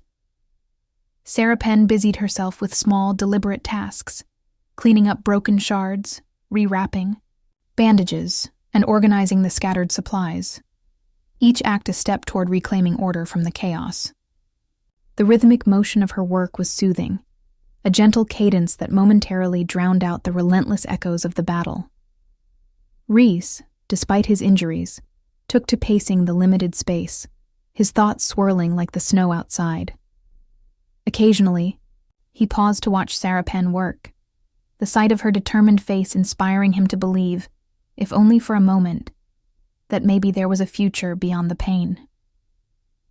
As the hours passed, a fragile calm settled over them, The stark intensity of the battle was gradually replaced by a quiet introspection, a shared solitude where both could process the enormity of what had transpired. In the soft glow of a single lamp, their conversation turned from the horrors of the fight to reflections on their own lives. Sarapen spoke of her relentless pursuit of order in a chaotic world, and how even the smallest breach in that order could send her spiraling into doubt. Rees listened, his gaze softening with empathy. "Sometimes," he said quietly, "it's not about having everything in perfect order. It's about finding the strength to face the imperfections." Their dialogue was interspersed with moments of silence, pauses filled with unspoken understanding. Every now and then, one of them would catch the other's eye, and in that fleeting connection, there was a promise of solidarity, a silent vow that they would endure the pain together. Amid the quiet, a hint of a smile would tug at Sarapen's lips when Rees recounted a memory from his past, a rare moment of levity amid the gloom. His humor, though tinged with sorrow, was genuine, and brought a warmth that contrasted sharply with the cold that had become their constant companion. At one point, as the rain finally began to ease and the murmur of distant birds hinted at the coming of a new day, Sarapen took a deep breath and stepped closer to Rees. "You know," she said softly, "sometimes I wonder if we're fighting not just for survival, but to reclaim a piece of ourselves that we lost along the way." Her eyes searched his, full of quiet intensity. "Maybe these scars, both seen and unseen, are proof that we're still alive, that we still have the strength to choose our path." Rees looked at her for a long moment, his gaze both pained and profoundly grateful. "I think you're right," he whispered. "Every scar tells a story, and every wound, no matter how deep, is a reminder that we fought, and we're still here. I don't know if I'll ever be free of my past, but I do know that with you by my side, I can face it, even if it means reliving the pain every day." The honesty in his words struck Sarapen like a wave. In that moment, the weight of their shared burdens seemed to lighten ever so slightly. They both understood that recovery was not a linear path. It was a winding journey, filled with setbacks and moments of unexpected beauty. The battle had left its mark, but it had also forged something unbreakable between them. A bond built on trust, empathy, and the mutual understanding that sometimes the most courageous act is to heal. As the first light of day began to filter through the cracks in the cabin's walls, casting gentle hues of gold and amber across the battered room, the external world seemed to whisper promises of renewal. Outside, the storm had given way to a quiet drizzle, and the forest, once shrouded in darkness, now shimmered with the soft glow of early morning. It was a scene that spoke of hope, a tentative, fragile hope that life, despite its scars, could begin anew. In the quiet moments that followed, Sarapen and Rees sat together, their hands occasionally brushing as they shared small, intimate conversations about their dreams and fears. Their dialogue was soft, laden with both the pain of loss and the promise of recovery. "I never thought I'd be so vulnerable," Sarapen confessed, her voice trembling slightly with emotion. "But with you, I've learned that vulnerability isn't a weakness. It's a part of being human."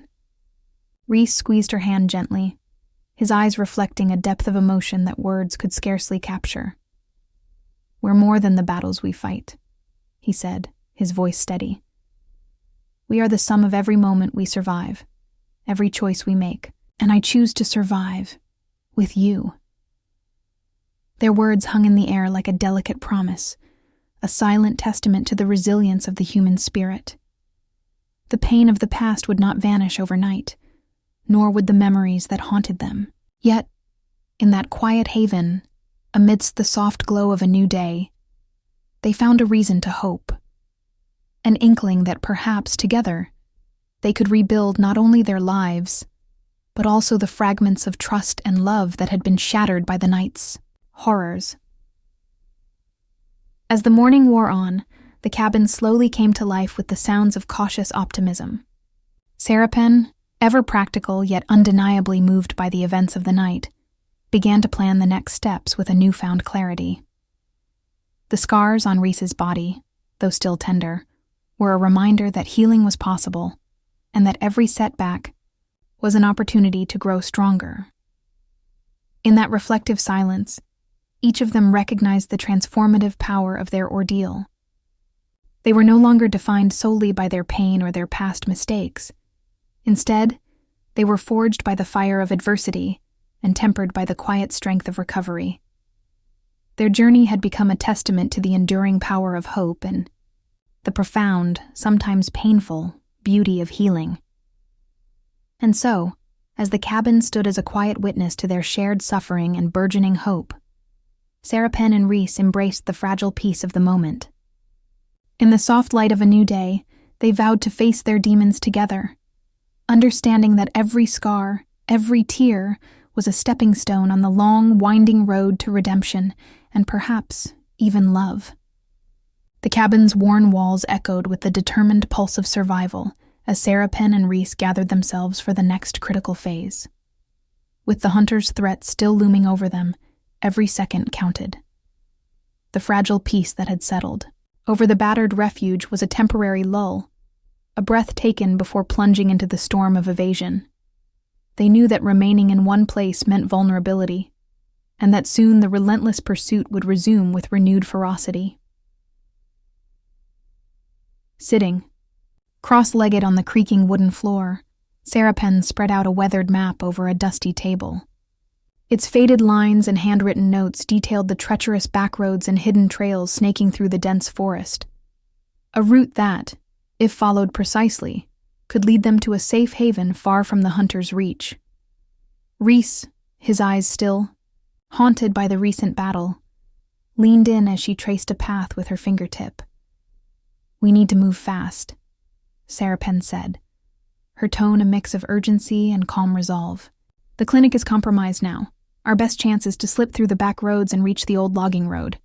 From there we can blend into the traffic, or even disappear into the woods completely." Rees nodded, his golden eyes narrowing as he studied the map. "I know this forest better than most," he replied, his voice low and steady. "But the hunters are relentless. If they catch our trail, we must be ready to set up diversions, anything to throw them off our scent." A plan began to take shape between them, a carefully crafted strategy that balanced speed with stealth, risk with ingenuity. Their dialogue was brisk, their words laced with tactical precision and the intimacy of shared danger. "We split the tasks," Sarapen continued, glancing up at Rees with a determined smile. "I'll secure our exit from the cabin, rig a diversion at the back door, and make sure the supplies are ready to carry. You, with your knowledge of these woods, will lead us along the side trail that skirts the logging road." Rees's lips curved into a slight, appreciative grin, a rare moment of lightness amid the tension. "Deal," he said. "I'll check the perimeter and mark any likely ambush points. And if we run into trouble, we meet at the old mill on the road. It's our fallback." Without wasting another second, they divided the tasks. Sarapen methodically moved through the cabin, bolting windows, gathering portable supplies, a compact first aid kit, a couple of flashlights with fresh batteries, a handheld radio, and a set of keys to an old battered pickup truck parked discreetly behind a rusted barn. The sound of her footsteps was hushed but resolute, each movement deliberate in the silent urgency of escape. Outside, Rees slipped away, into the twilight, his silhouette melting into the darkened forest. He moved with the ease of someone born in these woods, silent, agile, and always aware. As he navigated the narrow, twisting trails, he relayed information back to Sarapen over the radio, his voice crisp and laced with quiet assurance. "Movement. On the eastern ridge," Rees's voice crackled over the radio. "I spotted a patrol of hunters. We'll need to bypass that section." Sarapen's response was immediate and focused. "Copy that. I'll adjust our route. Meet me at the main exit in 10 minutes. Her voice betrayed none of the anxiety that churned beneath her steady exterior. She had long learned to compartmentalize fear into swift action. Back at the cabin, the air was charged with kinetic energy as Sarapen double-checked every detail. She secured a makeshift decoy, a small device rigged from spare parts that, when triggered, would emit a burst of sound and light to mimic the movement of intruders. It was a clever trick she had read about, and in this moment, it might be their only chance to confuse the relentless hunters. The radio crackled with Rees's updates as Sarapen finished her preparations. "Exiting now," his voice said, soft but determined. "The trail is clear for now." Taking a deep breath, she stepped out into the pre-dawn gloom. The cold was biting, but adrenaline and determination warmed her insides. Outside, the forest was a living entity. The crunch of frost underfoot, the rustle of leaves in a gentle, deceptive breeze, and the soft whisper of water from a nearby stream played like a hidden symphony of nature. Within moments, Rees reappeared at the cabin's side door, his eyes scanning the darkness for any sign of the hunters. Their reunion was wordless, yet intimate. A nod, a brief touch of hands, a silent acknowledgement of the stakes. "Let's move," Rees urged, and together they slipped into the forest, blending with the shadows. Their journey was a testament to the delicate balance between calculated risk and desperate hope. Every step was measured, every sound was scrutinized. They trekked along narrow trails flanked by ancient trees, their branches twisting overhead like silent guardians of a secret past. The forest floor was uneven, strewn with fallen logs and patches of slippery moss that demanded their full concentration. Yet, in the midst of this peril, the bond between them grew stronger. A companionship forged in the crucible of shared hardship and mutual reliance. "Remember," Rees said softly as they paused briefly beside a gnarled oak. "If anything goes wrong, we meet at the old mill. Don't try to outrun the hunters alone." His tone was gentle, a whisper that carried the weight of his experiences and the unspoken promise of protection. Sarapen nodded, adjusting the strap of her backpack. "I won't. We stick together, no matter what." Her voice was modern and direct, yet the undercurrent of emotion, trust, determination, and a hint of something more tender, was palpable. As they advanced deeper into the woods, the tension was punctuated by sudden, heart-pounding moments. At one critical juncture, they found themselves at a fork in the path, a narrow, overgrown trail that led off the main road, and a wider, more open path that was likely under surveillance. Without hesitation, Sarapen's instincts took over. "This way," she said, pointing to the narrow trail. "It might be rough, but it's our best chance of staying hidden." Rees followed her lead, his eyes scanning the surroundings for any sign of pursuit. The forest, usually so tranquil, now teemed with a sense of imminent danger. The rustling of leaves and distant snapping of twigs became a covert soundtrack to their flight. Every so often, Rees would stop, signaling silently with a slight raise of his hand, indicating potential ambush points or clearings that could be exploited as temporary hideouts. Their progress was sudden and intense, a series of short sprints, quick pivots, and moments of careful stillness. At one point, as they crouched behind a thick cluster of ferns, the sharp sound of a hunter's bootstep sent adrenaline surging through both of them. The forest fell eerily silent as they held their breath. The moment stretched into an eternity before the sound receded, leaving behind only the steady thump of their hearts and the whispered rustle of the wind. "That was too close," Sarapen breathed, her voice barely audible as she exchanged a tense glance with Rees. "We can't afford another near miss like that." Rees's reply was quiet but resolute. "We'll set up another diversion if needed. We have to trust our plan." The underlying confidence in his voice reassured her. Despite the danger, their meticulous planning was their best weapon.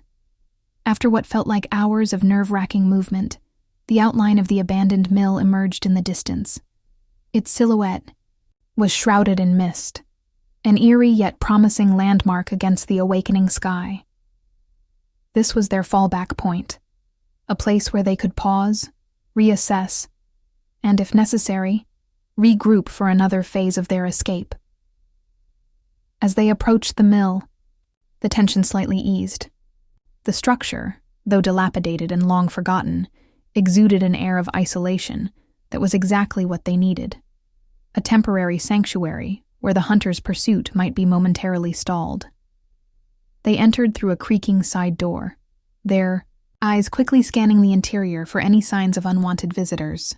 Inside, the mill's cavernous space was filled with the soft, rhythmic sound of dripping water and the distant echo of their own footsteps. In this moment of fragile calm, Sarapen and Rees sat down on a dusty crate, catching their breath and exchanging weary yet hopeful smiles.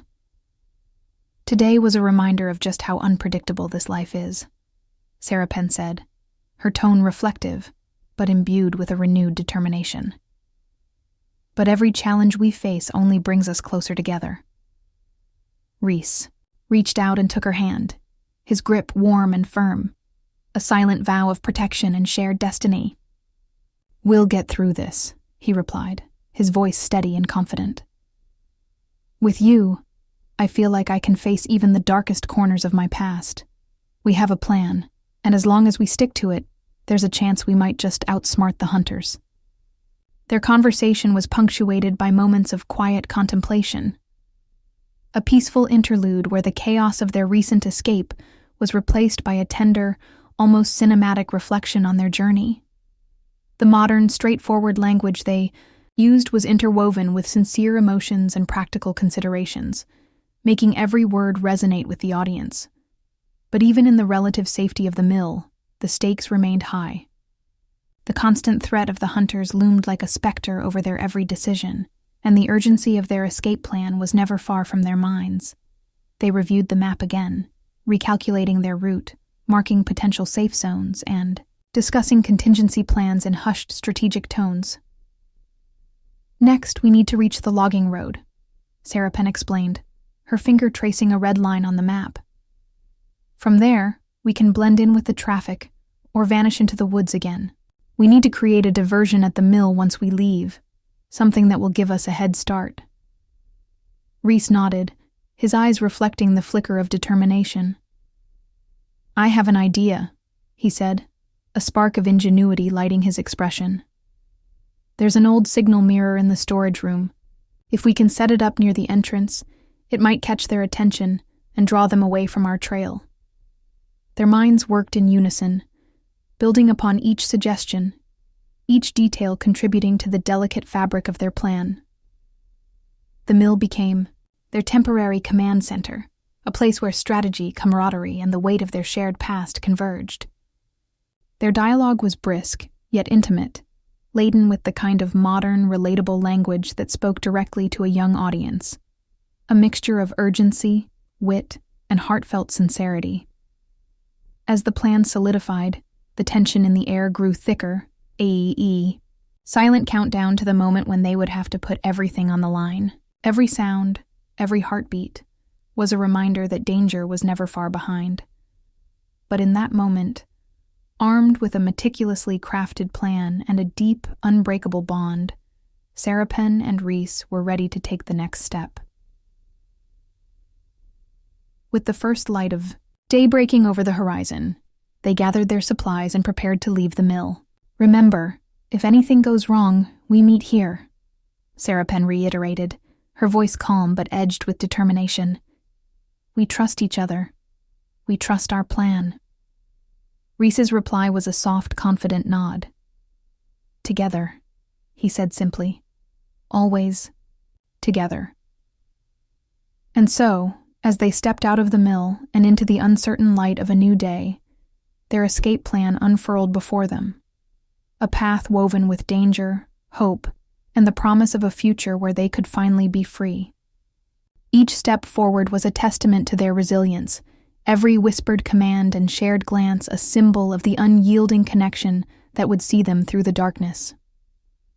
In the interplay of strategy and spontaneity, of action and reflection, the journey ahead beckoned.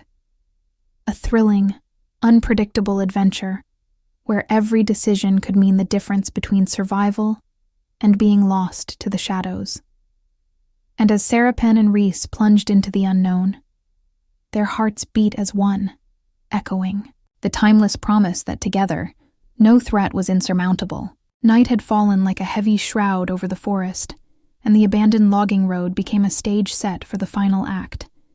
Every rustle of leaves and distant creak of ancient wood felt charged with meaning. Sarapen and Rees, weary from their long escape and battle hardened by countless skirmishes, moved stealthily toward a clearing where the hunters had been sighted one last time. The air was frigid, every breath a visible wisp against the dark sky. Their hearts pounded in unison as if echoing the drumbeat of fate.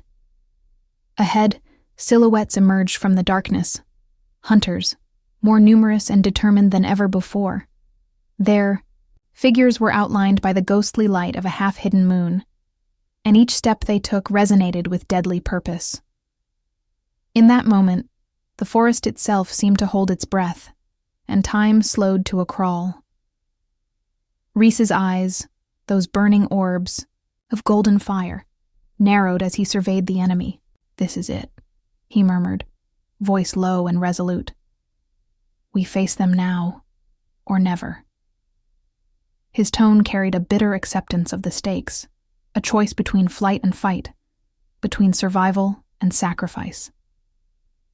Sarapen, her face a mask of both fear and fierce determination, gripped the handle of her makeshift weapon tightly.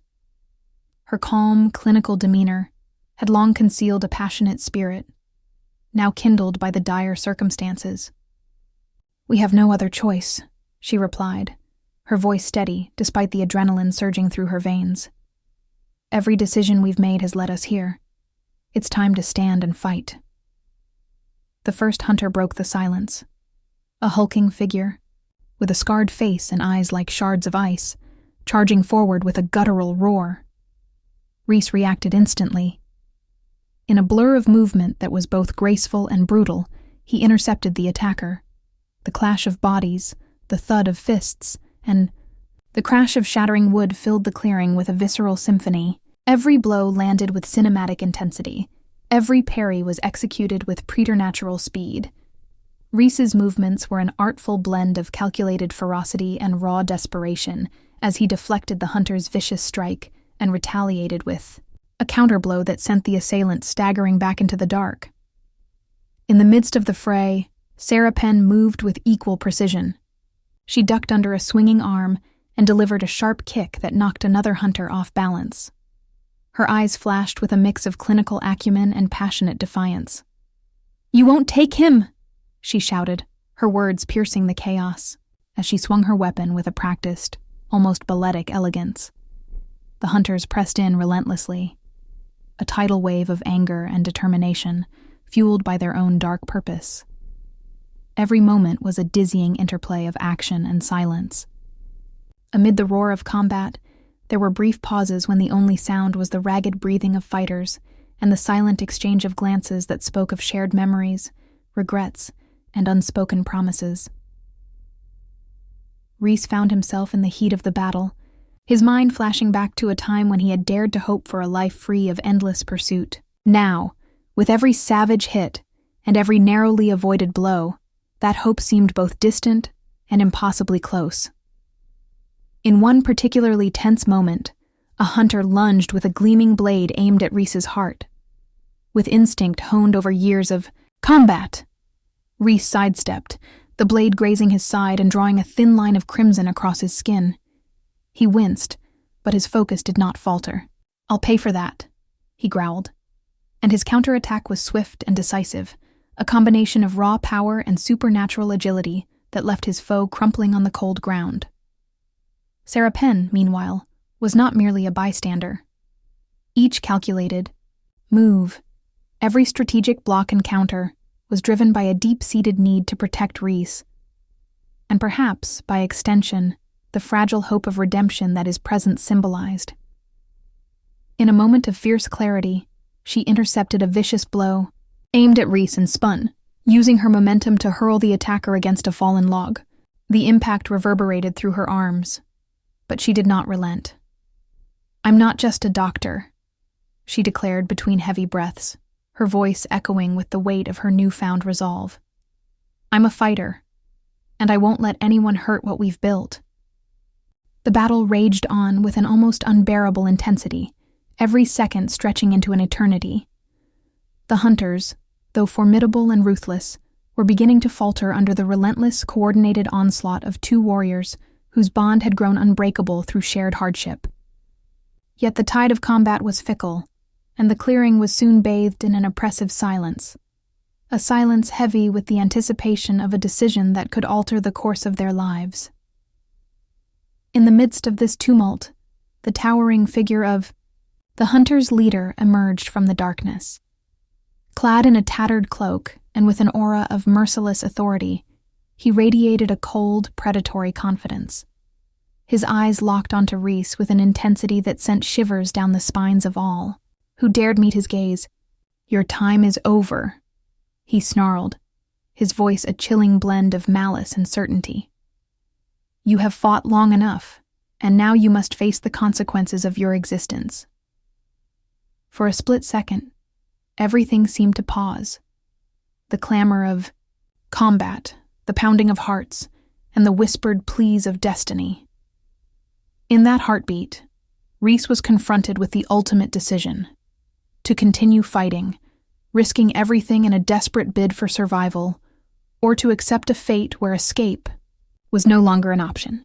His eyes flickered between the menacing figure of the hunter leader and Sarapen, whose gaze was unwavering and filled with both love and fierce defiance. Rees's internal struggle was palpable. He could see the faces of those he had lost, the echoes of battles past, and the weight of his own guilt pressing down on him. I have a choice," he finally murmured, his voice heavy with resignation and determination. "I can run again, fade into the shadows, or stand here and fight. Fight for every moment, every life I still have." His gaze hardened, and in that moment, the decision was made. "I choose to live, and to protect those who believe in me." Sarapen's heart clenched as she witnessed the raw vulnerability behind his resolve. "Rees," she whispered urgently, stepping closer, "this is not just about survival. It's about reclaiming who we are. You don't have to sacrifice yourself for a life of hiding. We fight, we live, and we shape our destiny." Her voice, soft yet resolute, was a lifeline thrown into the churning storm of his doubts. The hunter leader's eyes narrowed, a snarl twisting his features. "Then you choose defiance," he hissed. "Prepare to meet your end." His voice was both a threat and a challenge, a final, ominous declaration of war. The clash resumed with renewed ferocity. In the chaos that followed, Rees and Sarapen fought side by side with a synchrony born of desperation and an unbreakable bond. Every strike was imbued with the passion of their shared determination. Every parry and counter was a testament to their unwillingness to yield. The air was filled with the sounds of clashing metal, the rapid thumping of hearts, and the ragged, fierce exclamations that punctuated the battle. At one crucial juncture, a particularly vicious blow was aimed at Rees's head by the hunter leader, himself. In a split-second decision, Rees lunged, absorbing the full force of the attack. The impact sent him crashing against a stone pillar, the world around him blurring into a haze of pain and adrenaline. For a moment, darkness threatened to swallow him, but the warmth of Sarapen's hand on his cheek pulled him back, her eyes wide with concern and unwavering trust. "Don't you dare give up," she whispered fervently, her voice trembling with a mix of fear and fierce love. "You're not alone in this fight." Her words, though soft, carried the weight of a promise, a pledge that they would face whatever fate had in store together. Rees's eyes fluttered open, and with a shuddering breath, he forced himself to rise. "I'm here," he rasped, the pain etched into every syllable. "I choose to fight." His voice was rough, yet it resonated with a clarity that left no room for hesitation. The battle reached its apex in a series of breathless, harrowing exchanges. Sarapen and Rees, battered and bloodied, stood defiant in the center of the clearing as the hunters' numbers began to wane under the relentless assault of their combined might. The hunter leader, his expression twisted in fury, let out a final, despairing roar that reverberated through the forest, a sound that promised more battles yet to come. In the aftermath, as the last echoes of combat faded into the night, silence once again settled over the clearing. Rees leaned heavily against Sarapen, his breath ragged and eyes filled with a mixture of relief, sorrow, and the heavy burden of survival. Sarapen wrapped her arms around him, a silent, tender act that spoke of all the unspoken emotions between them. A mixture of love, regret, and hope. "Tonight, we made our stand," she said softly, her voice trembling as she looked into his eyes. "We chose to fight for our lives, for our future." Her words were both a balm for their battered souls and a vow to continue the struggle, whatever it might bring. Rees nodded slowly, the lingering pain of the battle etched into every line of his face. "I know," he replied, his voice a mere whisper over the gentle rustle of the wind. "Every scar, every moment of agony, reminds me of what I'm fighting for. And I will never let the darkness take that away from us." Their dialogue, raw and honest, was interwoven with moments of piercing silence. A silence filled with the weight of choices made and futures uncertain. The final confrontation had been more than a physical clash. It was a collision of destinies, a moment when the true cost of living became undeniable. As the moon climbed higher in the sky, bathing the clearing in a cold silver light, Sarapen and Rees slowly gathered themselves. They knew that the battle had ended for now, but the war was far from over. The hunters might have retreated, but their threat would always linger in the shadows, a constant reminder that every moment of peace was fragile and hard-won. Hand in hand, they made their way back toward the hidden paths of the forest. Every step was a silent testament to their resilience, a promise that no matter how fierce the storm of enemies, they would continue to fight, to love, and to defy fate. The night held its breath around them, and in that timeless pause, their determination burned brighter than ever, a beacon of hope amid the encroaching darkness. And as the first hints of dawn began to touch the horizon, the final echoes of the hunter's fury faded into the distance, leaving Sarapen and Rees standing together, defiant, scarred, and ready to forge a future where their choices, however painful, would define not just their survival, but the very essence of who they were meant to be. As the first light of dawn broke over the horizon, the remnants of the battle slowly melted into a delicate calm. The abandoned clearing, scarred by the fierce clash with the hunters, now bore a different face, one of quiet devastation intertwined with the promise of renewal. Broken weapons and splintered wood lay scattered among the fallen, and the ground was stained with traces of blood and sacrifice. Yet, amid the wreckage, new life stirred.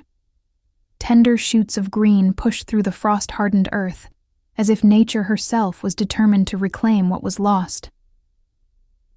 Rees and Sarapen emerged from the clearing, their bodies marked by wounds that still throbbed with a dull ache. Rees's golden eyes, though dimmed by exhaustion and pain, shone with a spark of determination. Sarapen, her face both weary and resolute, gently cradled a bandaged arm, a stark reminder of the price they had paid. Despite the physical toll, there was an unmistakable glow in their eyes, a shared understanding that the storm had passed, leaving behind not only scars, but also the seeds of a new beginning. They made their way back along the narrow forest path, each step measured and purposeful. The cold, damp air of early morning was tempered by the soft light filtering through the tall pines overhead. In this tranquil moment, the forest seemed to breathe with them, a symphony of chirping birds, rustling, leaves, and the gentle murmur of a nearby stream blending into a melody of hope. Every sound, every sight, spoke of nature's relentless ability to heal and renew itself after devastation. As they walked, Sarapen stole glances at Rees. The fierce warrior who had fought with unyielding courage the night before now appeared, almost tender in the soft light of morning. His battle-worn face, lined with both pain and the weight of his secrets, bore an expression of quiet contemplation. She reached out, her hand brushing lightly against his, and in that brief touch, they both felt the comfort of a bond that had been forged in fire and blood. "Rees," she began softly, "I've never seen someone fight like that. Like you. Fight. It's as if every scar tells a story, and every wound is a reminder that we're still alive. I'm grateful that we're here together." He turned his eyes to meet hers, and for a moment, time seemed to suspend around them. "I've always thought of my past as a curse, a burden that I must bear alone. But now, with you by my side, I see that maybe our scars are not just reminders of our suffering, but also symbols of our strength." His voice, though low, resonated with the conviction of someone who had found a reason to fight beyond mere survival. Their conversation flowed naturally, a blend of soft confessions and quiet humor. "Remember when I nearly tripped over that fallen log on the trail?" Sarapen teased, a small smile tugging at her lips. "I almost wished for a more graceful escape." Rees chuckled, a sound that was both tender and tinged with relief. "I'd follow you anywhere, even if it means stumbling along together."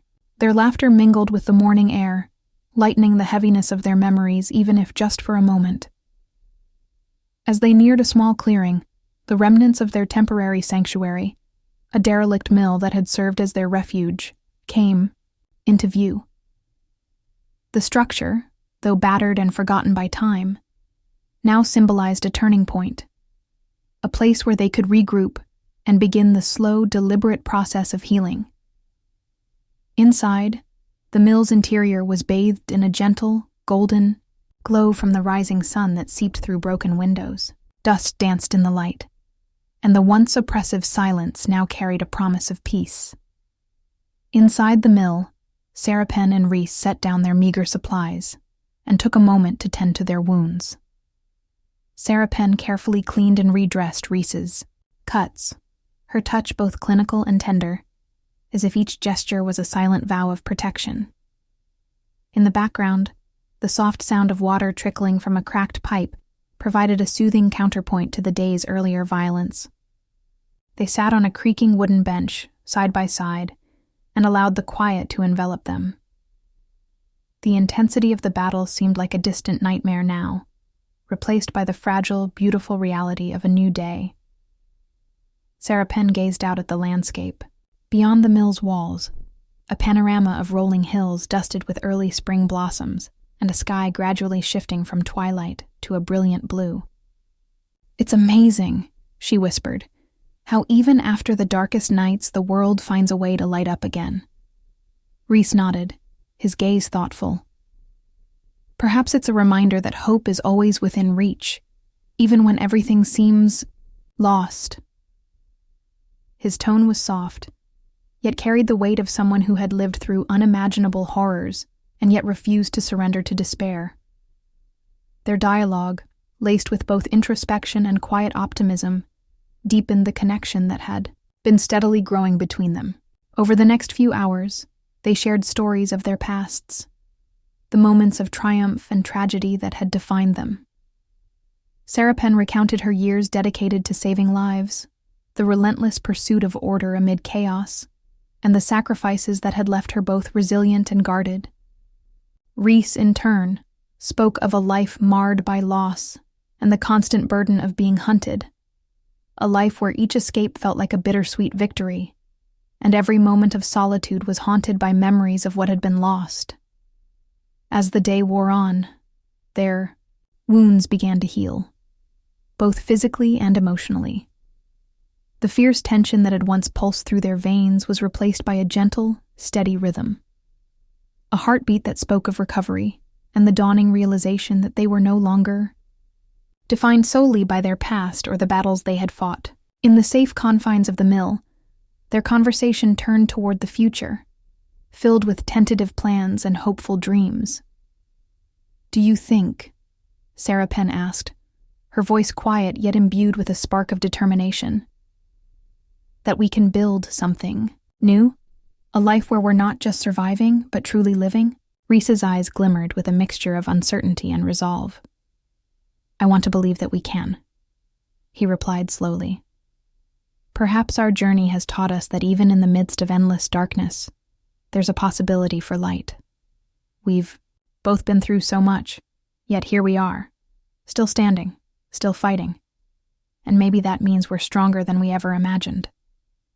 The exchange was punctuated by a comfortable silence, filled with the soft hum of the mill and the distant songs of birds welcoming the new day. Outside, the remnants of winter began to thaw, hinting at the promise of spring, a metaphor for their own slow transformation from survivors into creators of a new destiny. In that moment, the bond between Sarapen and Rees crystallized into something profound. They were no longer just a doctor and a mysterious, haunted man. They were partners, comrades in arms, and increasingly, something more. Their journey had evolved from one of mere survival to a shared quest for meaning and redemption. The fierce battles, the narrow escapes, and the countless sacrifices had all led them to this fragile moment of peace, where love and courage intertwined to form an unbreakable link. "Rees," Sarapen said softly, her hand brushing against his. "I believe that love, true love, and the courage to face our deepest fears can overcome any limit. We're proof of that." He squeezed her hand gently, his eyes filled with quiet, gratitude, and a fierce determination. "I couldn't agree more. We'll face every challenge, every shadow of the past, as long as we have each other." Their words, tender yet powerful, resonated deeply, not just within the confines of the mill, but also in the hearts of those who would listen to their story. The scene was cinematic in its simplicity. Two souls, scarred by battle, yet illuminated by hope, united in a promise to forge a new path together. As the sun climbed higher, casting warm, golden hues across the landscape, Sarapen and Rees stepped out of the mill, ready to face the future. Their escape from the hunters had been just one chapter in a much larger narrative, a tale of love, resilience, and the unyielding belief that even the deepest wounds could eventually heal. The open road lay before them, winding through the rejuvenated forest and into a horizon that promised endless possibilities. "This isn't the end," Sarapen declared, her voice firm yet gentle. "It's just the beginning of something new. A future where our choices define us, where every scar is a testament to our strength, and every moment is a chance to rewrite our destiny." Rees nodded, his eyes reflecting the brilliance of the new day. "Together, we'll prove that love and courage can overcome every limit," he said, his tone carrying the unspoken promise of battles yet to be fought and victories yet to be claimed. And so, as they walked hand in hand toward the unfolding sunrise, the message was clear. A resounding declaration that no matter the darkness that had once threatened to consume them, the light of hope was unyielding.